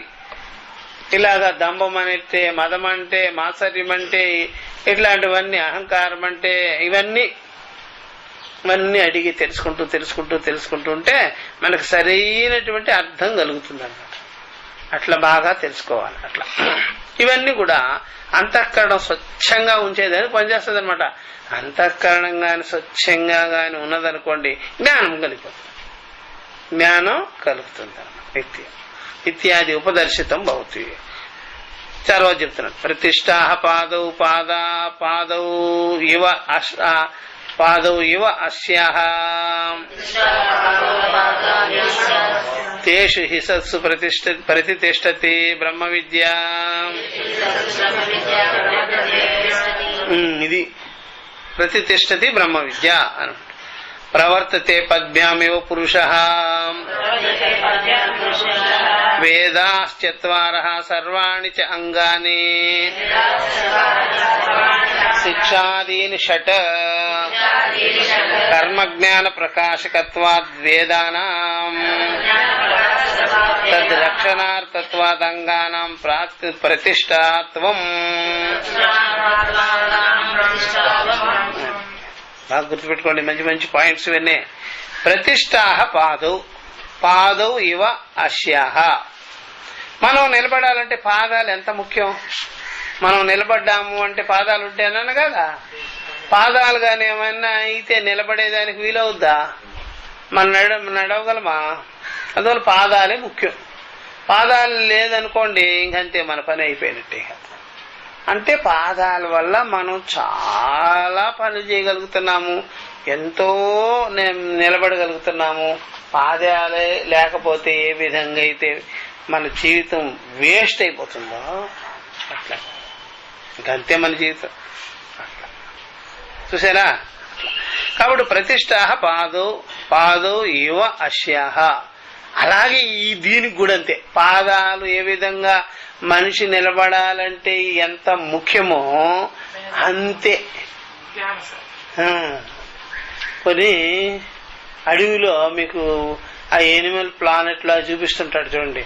అడవుల్లో ఒక రాక్షస బొల్లులని ఉంటాయి, పెద్ద చూపిస్తుంటాడు. అవి ఏం చేస్తాయంటే అవి నిదానంగా నడుస్తాయి. బల్లులు అది ముసళ్ళు లాగా ఉంటాయి. అవి నిదానంగానే నడుస్తుంటాయి. నిదానంగా నడిచి ఒక అడవి గేదె ఉంటుంది, అడవి జంతువులు ఉంటాయి కదా, మేసుకుంటూ ఉంటాయి. అవి గడ్డి తింటుంటాయి. వాటి పక్కన పోయి అలా నిలబడతాయి అన్నమాట. అవి పక్కన నిలబడితే పులి ఏం చేస్తుందో తెలుసా? ఎప్పటికైనా మేడ పట్టుకుంటుంది. ఎప్పుడు మేడ పట్టుకొని కొరికేసి రక్తం లాగేసుకుంటుంది. పులి పని అది. ఇవి అవి కావు. ఇవి అది కాదు చేసేది. అవి ఉంటాయి కదా అడవి జంతువులు, ఆ గేదెలు అట్లా ఉంటాయి కదా, జడల బొర్రలు, అవి వాటిని కాళ్ళు కొరికేస్తుంది. ఆ యొక్క రాక్షస బొల్లులు ఏం చేస్తాయి? కాళ్ళు కొరికేస్తే ఏమవుద్ది? ఇంకా పరిగెత్తదు. మీకు 2 కాళ్ళు కొరికేస్తే ఏమవుద్ది? గొప్ప కూలిపోతుంది. ఇక వాటి పని అంతే అద్భుతం, తిని పారేస్తాయి. అంటే వాటికి ఎంత యుక్తో చూసారా? ఇది పరిగెత్తితేనే కదా మనం పరిగెత్తలేము. మనమేమో రోడ్ రోలర్ లాగా ఉండే ఏది రాక్షస బలులు ఇంత శరీరాలు వేసుకొని కదలవు. అట్లాంటి దానికి యుక్తి ఉన్నది చూడండి. వాటికి పాదాలని కానీ కట్ చేసేసినామా ఇంకా అయిపోయాయి, పడిపోతుంది. కాబట్టి మనకి పాదాలే పనులు చేసుకునేదానికి, కాళ్ళే లేకపోతే ఏమి పని జరగదు. ఇక అందుకనే మోకాళ్ళ నొప్పి వచ్చి మనం ఏం చేస్తుంటామా, ఎంత ఇబ్బంది పడతామో చూడండి. అందువల్ల కాళ్ళు చాలా ముఖ్యం. మనం అనుకుంటాం వాకింగ్ చేసేటప్పుడు దేంతో వాకింగ్ చేసేది ఏంటో చేస్తాం మనం, పాదాలను బట్టి. ఆ పాదాలు కానీ ఏమైనా అయినాయి, జాయింట్లు ఉన్నాయి కదా, అంతే అవుట్, ఇంకంతే. కాబట్టి పాదములు మనకి ఎంత ముఖ్యమో అలాగే ఇక్కడ ముఖ్యమట కొన్ని. ఏమిటి సార్ అంటే ఇప్పుడు చెప్పినవి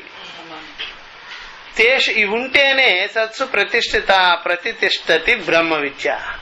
బ్రహ్మ విద్య అనేది మనలో బాగా ప్రకాశిస్తుంది. ఇది ఉండాలన్నమాట. ఇది లేకపోతే బ్రహ్మ విద్య అర్థము చేసుకోలేము, నిలబడదు. సరే, అర్థము చేసుకోలేము, నిలబడదు. కొంతమంది బ్రహ్మ విద్య వినేదానికే పనికిరారు. కొంతమంది విన్నట్టుగా విన్నా సరే ఉండదు, కనిపించదు అది. ఎందుకని అంతఃకరణానికి బ్రహ్మ విద్య అంతఃకరణంలో బాగా చెప్పేదానికి, నిశ్చయానికి, మననానికి పని చెయ్యాలంటే, ఉండాలి అంటే అది ఉండాలట. ఆ పాదాల్లాగా. ఏమిటి సార్ అంటే ఇప్పుడు చెప్పారు కదా తపస్సు, సార్ అమానిత్వాదులన్నీ ఉండాలి కదా, అది తపస్సు. ఎక్కడ చెప్పింది? దమము, అవన్నీ ఉండాలి సార్ చెప్తున్నారు. ఇది అండర్లైన్ చేసుకోవాల్సి. అవన్నీ అంతఃకరణ ఏకాగ్రత, శమదమాదులు, వివేక వైరాగ్యాదులు, ఇవన్నీ కాళ్ళ లాంటివి అనమాట. పాదాలుంటే ఏ ప్రకారంగా మనం నిలబడతామో బ్రహ్మ విద్య కూడా అది. ఇప్పుడు బ్రహ్మ విద్య లేకపోతే బ్రహ్మ స్వరూపమా చెప్పిందే? ఇక్కడ చెప్పింది ఏమిటి? బ్రహ్మస్వరూపం అందరిలో ఉన్నా బ్రహ్మ విద్య అనేటువంటిది ఎక్కడ ఉంటుంది? అంతఃకరణంలోనే కదా. అంతఃకరణంలో బ్రహ్మ విద్య ప్రకాశితమవుతుంది కదా. ఆ ప్రకాశితం అవ్వాలంటే మనము చెప్పాలి, మననం చేసుకోవాలి, అది ఇతరులకు పనికి రావాలి కదా, మనకి అది తెలియాలి కదా, అంతఃకరణలో ఉండాలి కదా. అది ఉంటేనే అది పనిచేస్తుంది. ఇక్కడ లేకపోతే వెనక్కి వెళ్ళిపోతుంది.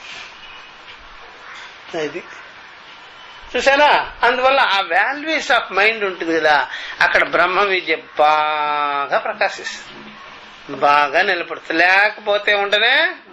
అందుకని బ్రహ్మ విద్య అంటే అందరూ పరిగెత్తిపోయేది ఎందుకని? బ్రహ్మ విద్య అంటే అందరూ ఆ విధంగా ఆ బ్రహ్మ విద్య ఉపదేశమే ఎందుకు చేయలేరు? ఎందుకు చేయలేరు అంటే అదిగో అది లేకపోవటం. ప్రతి ఒక్కడు ఏమేమో ఆలోచన చేస్తుంటాడు. టీవీలో కనిపించాలి, అక్కడ కనిపించాలి, ఇక్కడ కనిపించాలి, లేకపోతే ఇంకేదన్నా మిక్సింగ్ చేయాలి, ఇంకేదో చేయాలంటే బ్రహ్మ విద్య అవుట్. ఇంకా వద్దయ్యా, అర్థమైందా? ఇంకా మీరు ఏదైనా సరే వాల్యూస్కి భిన్నమైనవన్నీ తీసుకొచ్చి పెట్టారంటే బ్రహ్మ విద్య ఏమైపోద్ది? అది ఉండే స్థానంలో ఉండిపోద్ది. నేను వెనకుంటానులే నీ బుద్ధితో, నీకేం అర్థమైందా? బుద్ధిలో ప్రకాశించాలి కదా బ్రహ్మ విద్య, వివేకం ప్రకాశించాలి. ఆత్మ అనాత్మ, సత్యం అసత్యం, వేదార్థము, అది సాక్షి మాత్రంగా ఉంది కదా సర్వభూతం, అక్కడ ప్రకాశించాలి. ఇక్కడ క్లీన్ గా ఉండాలి. అక్కడ లేదనుకోండి నేను వెనక్కే ఉంటాను, నువ్వు అట్లాగే ఉంటావు. ఇంకా చెప్పేదానికి వీలు కాదు, మననం చేసేదానికి వీలు లేదు. అలాగ బ్రహ్మ విద్యని చక్కగా స్పష్టంగా దాని మీద నిలబడి ఉండేదానికి కూడా వీలు లేకుండా అయిపోతుంది. మన దగ్గర ఉండేదే ఉంటాయి, బ్రహ్మ విద్య ఉండదు. ఇంక బోధించలేదు, ఇంక మనకి పని చేయదు. అట్లా అర్థమవుతుందా? అది బాగా గుర్తుపెట్టుకోవచ్చు. చాలా చాలా విషయాలు ఉంటాయి అట్లాగా.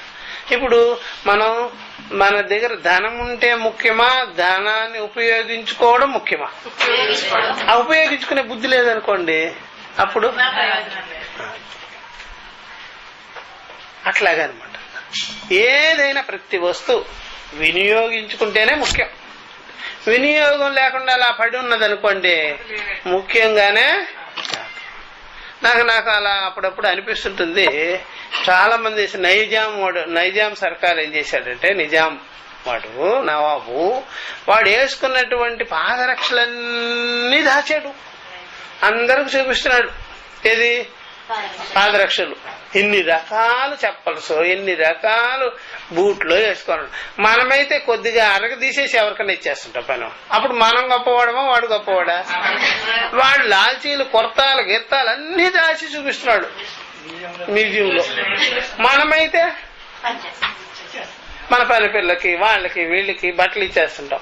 ఇప్పుడు మనకి ఎగ్జిబిషన్ లేదు, ఇక మనం పెట్టుకోవాలంటే ఎక్కడ పెట్టుకోవాలి? ఇప్పుడు వాడు ఏం చేసినాడు? దాచేసినాడండి. అంటే ఎంత వాడు ఎట్లాంటి వాడు చూడండి, ఇచ్చిపాడేయాలి కానీ అన్ని ఇలా దాచుకున్నాడు. అది చూసుకోవాలి మనం. మనమే బెటర్గా ఉన్నామే, వీడేంటి ఇలా చేసినాడు. అట్లాగా మహమ్మద్ ప్రవక్త ఏం చేశాడంటే వాడు వెంట్రుకుని ఉంగరంలో పెట్టి దాచాడట. ఇంకా మనం ఎన్నిసార్లు బార్బర్ షాప్కి ఇచ్చేసినాము. ఇప్పుడు ఏమిటది? దాన్ని మసీదు కట్టడం, ఏం పనులు అవన్నీ? కాలగర్భంలో ఎన్ని పోతున్నాయి, పోవాలి కానీ అన్ని దాచుకోవటం ఏంటి? అట్లా ఆ విధంగా పోయిందని గొడవ. అట్లాగే ఈజిప్ట్ వాళ్ళు ఏం చేసినారంటే శవాలన్నీ దాచుకొని పెద్ద లాకరు, పిరమిడ్ లాకరు.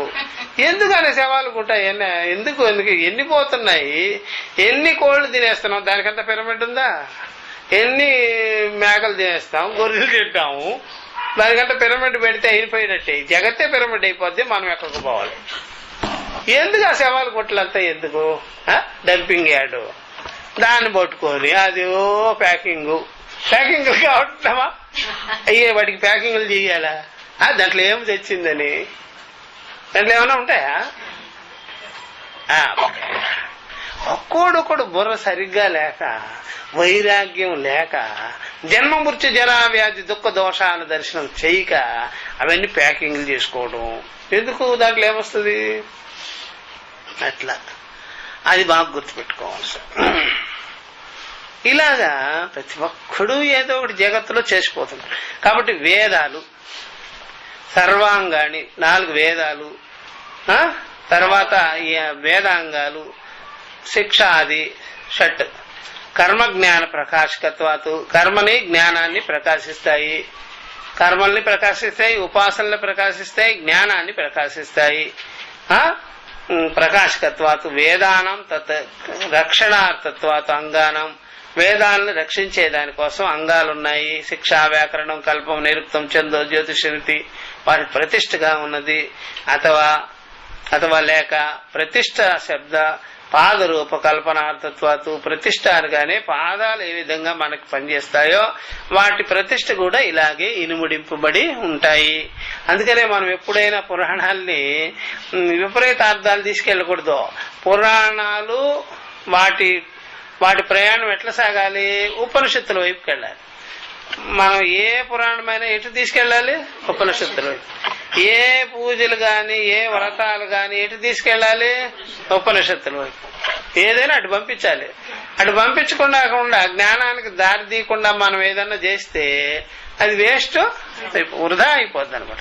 అందువల్ల మనం ఏమేమి పెట్టుకున్నామో అవన్నీ సరైన అర్థాన్ని కలిగించాలి.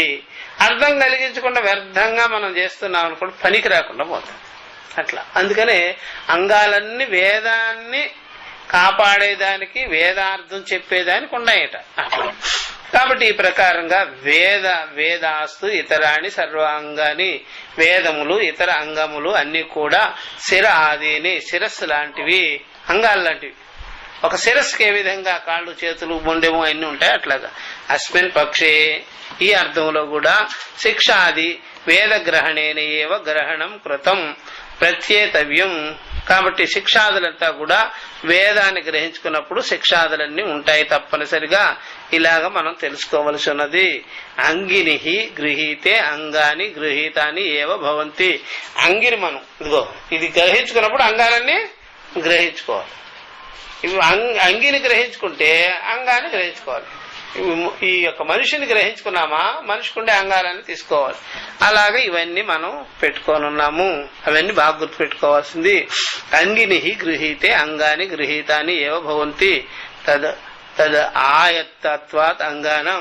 అదే ఆయతనంగా ఉంది, ఆశ్రయంగా ఉంది, ఆధారంగా ఉంది అని చెప్పేసి. కాబట్టి ఇప్పుడు సత్యం, సత్యస్య విశేషత ఉపాయత్వం సత్యం ఆయతనం ఎత్ర తిష్టతి ఉపనిషత్ తద్ ఆయతనం సత్యమితి. కాబట్టి సత్యం మీదే బేస్ అయి ఉంటుంది ఉపనిషత్తు. కాబట్టి ఉపనిషత్తు దేని మీద ఆధారపడి ఉంటుంది? సత్యం మీద ఆధారపడి. సత్యమితి అమాయత అకౌటల్యం వాంగ్ మనఃకాయానం. వాక్కు మనసు శరీరం ఎందు అకౌటిల్యం, కుటిలత్వ రహితముగా ఉండాలి. అమాయిత మాయ లేకుండా ఉండాలి, స్పష్టంగా ఉండాలన్నమాట. అప్పుడే సత్యం ఉంటుంది. సత్యం అనేది ఉండాలంటే వాక్కు మనసు శరీరము ఇవన్నీ కూడా కుటిలత్వము లేకుండా ఉండాలి. చూసారా, మాయ లేకుండా ఉండాలి. అందుకని బ్రహ్మ విద్య ఫలించాలంటే ఉండాలన్నమాట. అంతఃకరణలో స్పష్టంగా ఉండాలి. ఇంకేమి లోపల బయట ఏమి గందరగోళం స్వభావం ఉండరాదు. స్పష్టంగా ఉండాలి అంతఃకరణం. ఎట్లా కలితే అట్లా. అర్థమైందా? అది బాగా గుర్తుపెట్టుకో. తేషు హి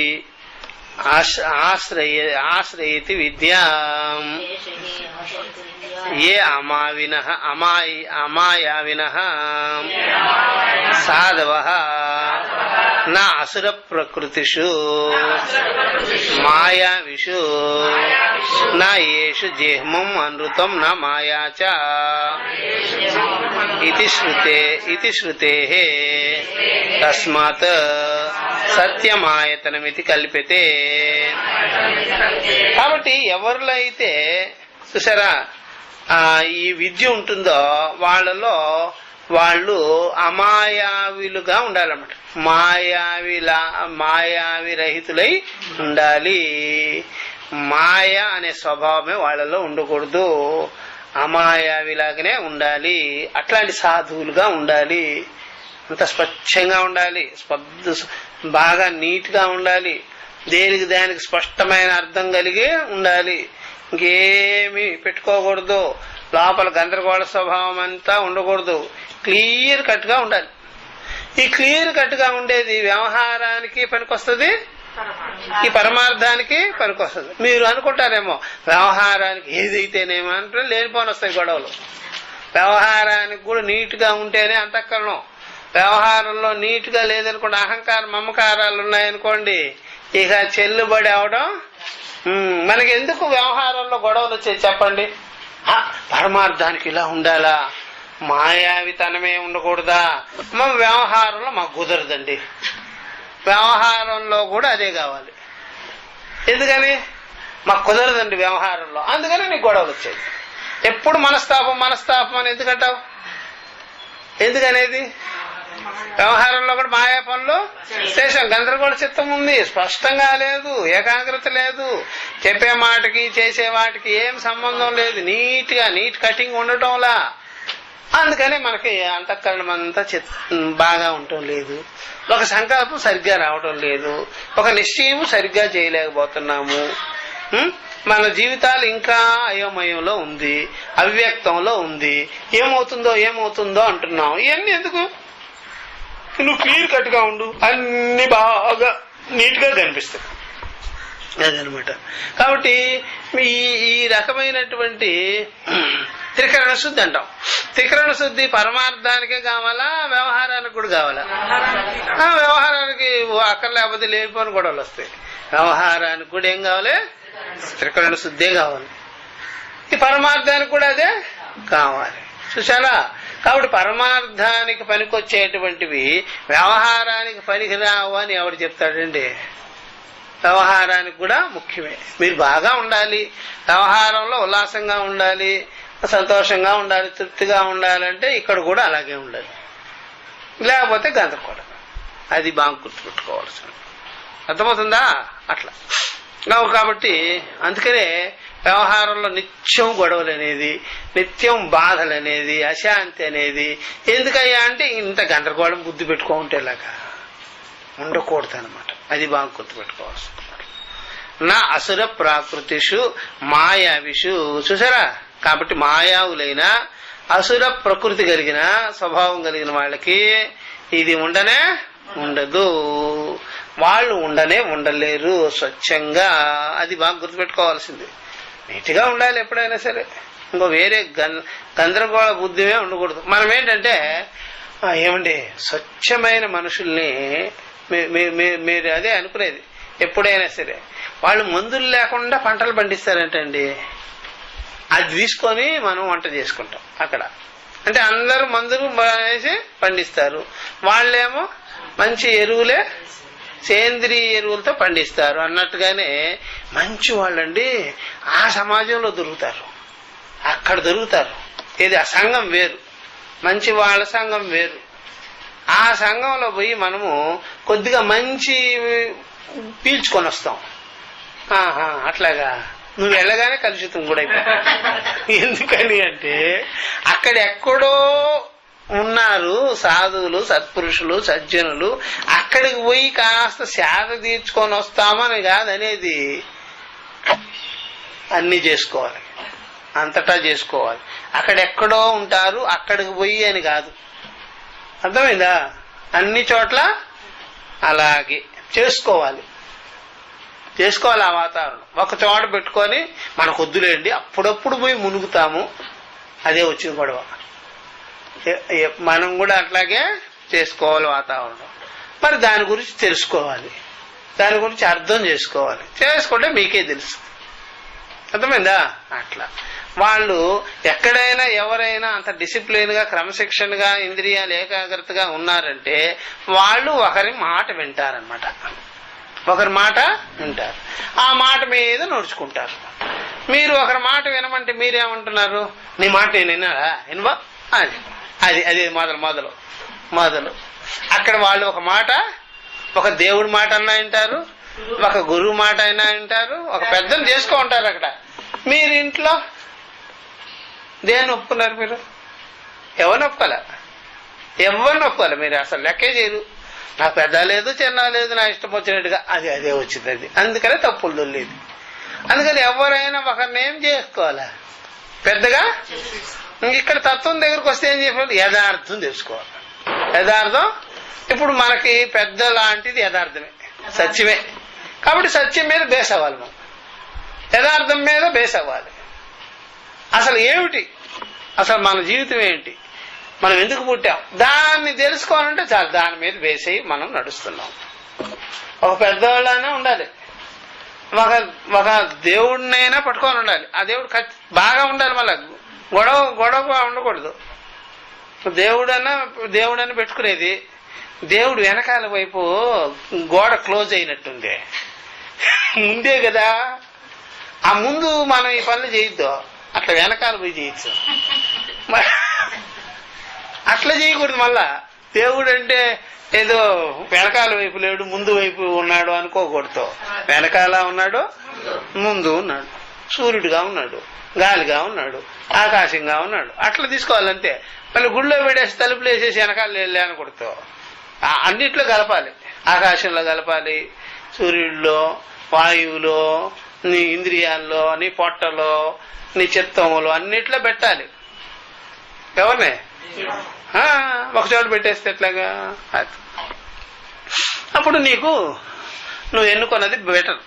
అది కాబట్టి ఈ ప్రకారంగా ఎవరైతే మాయావి స్వభావం ఉండదో వాళ్ళ జిహ్వ అనృతం నా మాయాచ, వాళ్ళ యొక్క నాలుగు గాని వాళ్ళ మనసు గాని చూసారా మాయావితనమే ఉండదు. ప్రశ్నోపనిషత్తులు అంతఃకరణ శుద్ధి కోసం చెప్పారు ఈ మాట. తస్మా సత్యమాయతనం ఇది కల్పితే. కాబట్టి అందరూ కూడా ఎవరైనా సరే సత్యాన్నే ఆయతనంగా, ఆధారంగా, ఆశ్రయంగా, మూలంగా తీసుకోవాలి. కాబట్టి తప ఆదిషు ఏవ ప్రతిష్టాత్వేన ప్రాప్తస్య సత్యస్య పునరాయతనత్వేన గ్రహణం సాధన అతిశయత్వ జ్ఞాపనార్థం. తపాదులు ఎందుకు తీసుకున్నామో తెలుసా? ప్రతిష్ఠగా తీసుకున్నాం. తపస్సు అనేది ఉండాలి, ఇవన్నీ అమానిత్వాదులన్నీ తప్పనిసరిగా ఉండాలి ప్రతిష్ఠగా. ఇదే మనకు ఆధారం జ్ఞానం కలిగించుకోవాలంటే. వాల్యూస్ గాని లేకపోతే వాళ్ళల్లో వేదార్థం అనేది కూర్చొనే బ్రహ్మ విద్య ప్రకాశించదు, అవుట్ వెళ్ళిపోతుంది, పని చేయదు. అది నాకు అర్థం కాలేదు అనాల్సి వస్తుంది. నాకు దాని మీద లేదయ్యా అనాల్సి వస్తుంది.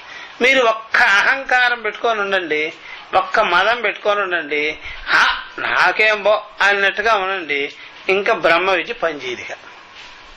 అహంకారం ఉంటే అంతే, బ్రహ్మ విద్య పని చేయదు. అసలు పని చేసేదానికి వీల్లేదు, ఇక పోతే వెళ్ళిపోద్దు. అందువల్ల అహంకారము ఇట్లాగా ఏవైతే నేనే గొప్ప, నన్ను మించిన వాడు ఇంకోటి లేడు, నువ్వు చెప్పింది నేను అసలు విన్ను, ఆలోచన చేయను అని చెప్పాను అనుకోండి, ఇక బ్రహ్మ విద్య వెళ్ళిపోతుంది. ఇంత ఇంత ఇంత అహంకారానికి అర్థంగానే అది అర్థమైందా? ఎప్పుడైనా మనల్ని ఎవరైనా సరే ఒక ట్యాక్సీలో కూర్చొని పెట్టి నడిపేవాడు తాగుంటే ఏం పోద్ది మీ సొమ్ము? మిమ్మల్ని కారులో కూర్చొని పెట్టుకున్నాడు హాయిగా, వాడు తాగుంటే ఏమిటి మీకేమిటి? ఏమంటారు మీరు? వెంటనే నాయన వద్దు నాయన నేను ప్రయాణం చేయి నీ కారులో అంటాం. ఎందుకని? వాడు తాగి తూలుతూ సరే అప్పుడు అతని బండి ఎక్కుతారా మీరు? అట్లాగే అహంకారం ఉన్నటువంటి దానికి జ్ఞానం ఏమిటి ఇచ్చేది? అదేం చేయదు. అదేం చేస్తుంది? తిరస్కరించేస్తుంది. అది బాగా గుర్తుపెట్టుకోవాల్సింది. అందువల్ల అంతఃకరణం పరిపక్వంగా ఉంటేనే, ఏకాగ్రతగా ఉంటేనే, శమధమాదులు కలిగి ఉంటేనే అది ఆయతనం అనమాట బ్రహ్మ విద్యకి. లేకపోతే పనిచేయదు. అర్థమైందా? అట్లా ఇవన్నీ చేసే సాధనలా అర్థం చేసుకునేదా? అర్థం చేసుకోవాల్సిందే. అర్థం చేసుకునేది దానికి లేట్ అయినా పర్వాలా, నిమిషాల మీద జ్ఞానం పడుతుంది, ఇది లేట్ అవుతుంది. ఏది? శమధమాదులు చాలా టైం తీసుకుంటుంది, ఈ జ్ఞానమేమో పట్టేస్తుంది. అర్థమైందా? అట్లా బాగా గుర్తుపెట్టుకోవాల్సి. అందుకనే చాలా మంది ఏంటంటే అహం బ్రహ్మాస్మి అన్నారు కదా మీరా, నేను బ్రహ్మం. చెవులోకి వెళ్ళిపోయింది శబ్దం, మనసులోకి నేను అన్నారు కదా, అది నాకు నేను బ్రహ్మం అని నేను కూడా ఇంకోసారి అనుకునేసిన, వచ్చేసేసింది అంటే. మళ్ళీ ఇంకొక రోజు స్వామి చాలా కష్టాలుగా ఉన్నాయండి, బాధలుగా ఉన్నారు. బ్రహ్మానికి బాధలు వచ్చాయన్నమాట ఇప్పుడు. అంటే అర్థం ఏంటి అంటే అది శృత బ్రహ్మే కాని నాతో అవగత బ్రహ్మ. ఎందుకని అంటే అహమస్మి బ్రహ్మ అనేటువంటి నిశ్చయ జ్ఞానం కలిగిన తర్వాత దుఃఖాన్ని డివైడ్ చేసేది, వ్యవహారాలను డివైడ్ చేసేది, ఆ వ్యవహారం ఎంత మాత్రం, దాంట్లో దుఃఖం కలిగించుకోవాల్సింది ఎంత మాత్రం, సమస్యలు ఎంత మాత్రం అనేది కూడా తీసి పారేస్తుంది. అది దృశ్య విషయాలే, అంతఃకరణ విషయాలే, విషయం మాత్రం కానే. అలాంటప్పుడు నేను ఎందుకు ఏడవను అని నెగేట్ చేసి పరేస్తాను. అర్థమవుతుందా? అట్లా. అందువల్ల ఎదుంట్లో ఏదైనా సమస్య జరిగితే అది మీరేని ఎలా తీసుకోరో అలాగా ఇంద్రియాదులు మనసులో అవన్నీ కలిపి వస్తూ ఉంటే అది నేను కూడా తీసుకో అలా వేరు చేసేస్తుంది అట్లా. కాబట్టి ఈ ప్రకారంగా తప ఆదిషు ప్రతిష్టాత్వేన ప్రాప్తస్య సత్యస్య పునరాయతనత్వేన గ్రహణం సాధన అతిశయత్వ జ్ఞాపనార్థం. ఈ అతిశయమైన సాధన అన్నమాట. అందుకని చూపించారు వాళ్ళు బాగా గొప్పగా ఈ సత్యాది విషయాలలో మీరు బాగా కృషి చెయ్యాలి. అమానిత్వాదుల్లో ఎంత కృషి చేస్తే అంత మంచిది, ఎంత మననం చేస్తే అంత మంచిది, ఎంత మాటికి అడిగితే అంత మంచిది. దాన్ని పట్టుకునే దానికి భలే యతనం చెయ్యాలన్నమాట. దేన్ని? శమధమాదులని అమానిత్వాదులని బాగా అవ్వపోసన పట్టాలి, బాగా జీర్ణించుకుపోవాలన్నమాట. మీకే అర్థమైపోతుంది. ఒక్కటి తెలిసినా 20 తెలిసిపోద్ది. చూసారా? అంత పద్ధతిగా తెలుసుకోవాలి. అందుకని బ్రహ్మ విద్య పట్టేస్తాం. కాబట్టి ఇంకోటి ఏంటంటే బ్రహ్మ విద్యని వదలకుండా వింటూ ఉన్నారంటే సత్యాది సాధనలు మనలో ఉన్నవి, తేలియాడుతున్నవి, అందుకనే పడుతున్నవి. అది బ్రహ్మ. కాబట్టి సత్యాది సాధనలు గాని మనలో గాని లేకపోతే బ్రహ్మ విద్యని దరికి రానే పంపించేస్తుంది. మనకొద్దునైనా ఇది అర్థం కావటం లేదని లేచిపోతారంతే. సాధన అతిశయత్వ జ్ఞాపనార్థం. అతిశయంగా ఉంది ఇది. అతిశయం అంటే అర్థం ఏంటి చెప్పండి? అనేక విధములుగా దీనిని మనము అనలైజ్ చేయవలసి ఉంటుందన్నమాట. అట్లా అశ్వమేధ సహస్రంచ సత్యంచ తులయా ధృతం అశ్వమేధ సహస్రాశ్చ సత్యమేకం విశిష్యతే ఇది స్మృతే. నేను తపస్సు అన్నానుగా, సత్యం అని చెప్పారు. రెండు ఒకటే. తపస్సు అన్నా సత్యం అన్నా రెండు ఒకటే. సత్యం అనేది చూసారా విలువది. సత్యం అనేది విలువ, తపస్సు అనేది కూడా విలువ, జ్ఞాన సాధన అదంతా. అందుకనే అశ్వమేధముల యొక్క ఫలాన్ని, ఒక సత్యాన్ని తూకం వేస్తే సహస్ర అశ్వమేధముల ఫలము అలాగే ఉంటుంది. ఇది మాత్రం బరువెక్కి ఉంటుంది, కిందకి పోతుంది అనమాట. ఇది ఆది పర్వంలో స్మరించుకున్నారు, మహాభారత ఆది పర్వం. సరే, బ్రహ్మ విద్య ఫలోపసంహార అయిపోయింది. ఇది ఒక్కసారి చెప్పేసేయండి. నెక్స్ట్ ఈసారి వచ్చినప్పుడు ఆ భాష్యాన్ని చెప్పారేస్తాం. యో వా ఏతామేవం మేధాపహత్య పాప్మానం అనంతే స్వర్గే లోకే ఏ ఏ ప్రతిష్టతి. ఈ ప్రకారంగా ఎవడైతే కేనోపనిషత్తు విషయాన్ని బాగా వింటారో అట్టివాడు చూసారా పాపాదులను పోగొట్టుకొని అనంతమైన స్వర్గాన్ని పొంది ప్రతిష్ఠితుడై ఉంటాడు అని చెప్పేసినారు. ఈసారి వచ్చినప్పుడు దీన్ని టచ్ చేసి అందుకోవాలి. ఓం సహనావతు సహనౌ భునక్తు సహ వీర్యం కరవావహై తేజస్వినావధీతమస్తు మా విద్విషావహై.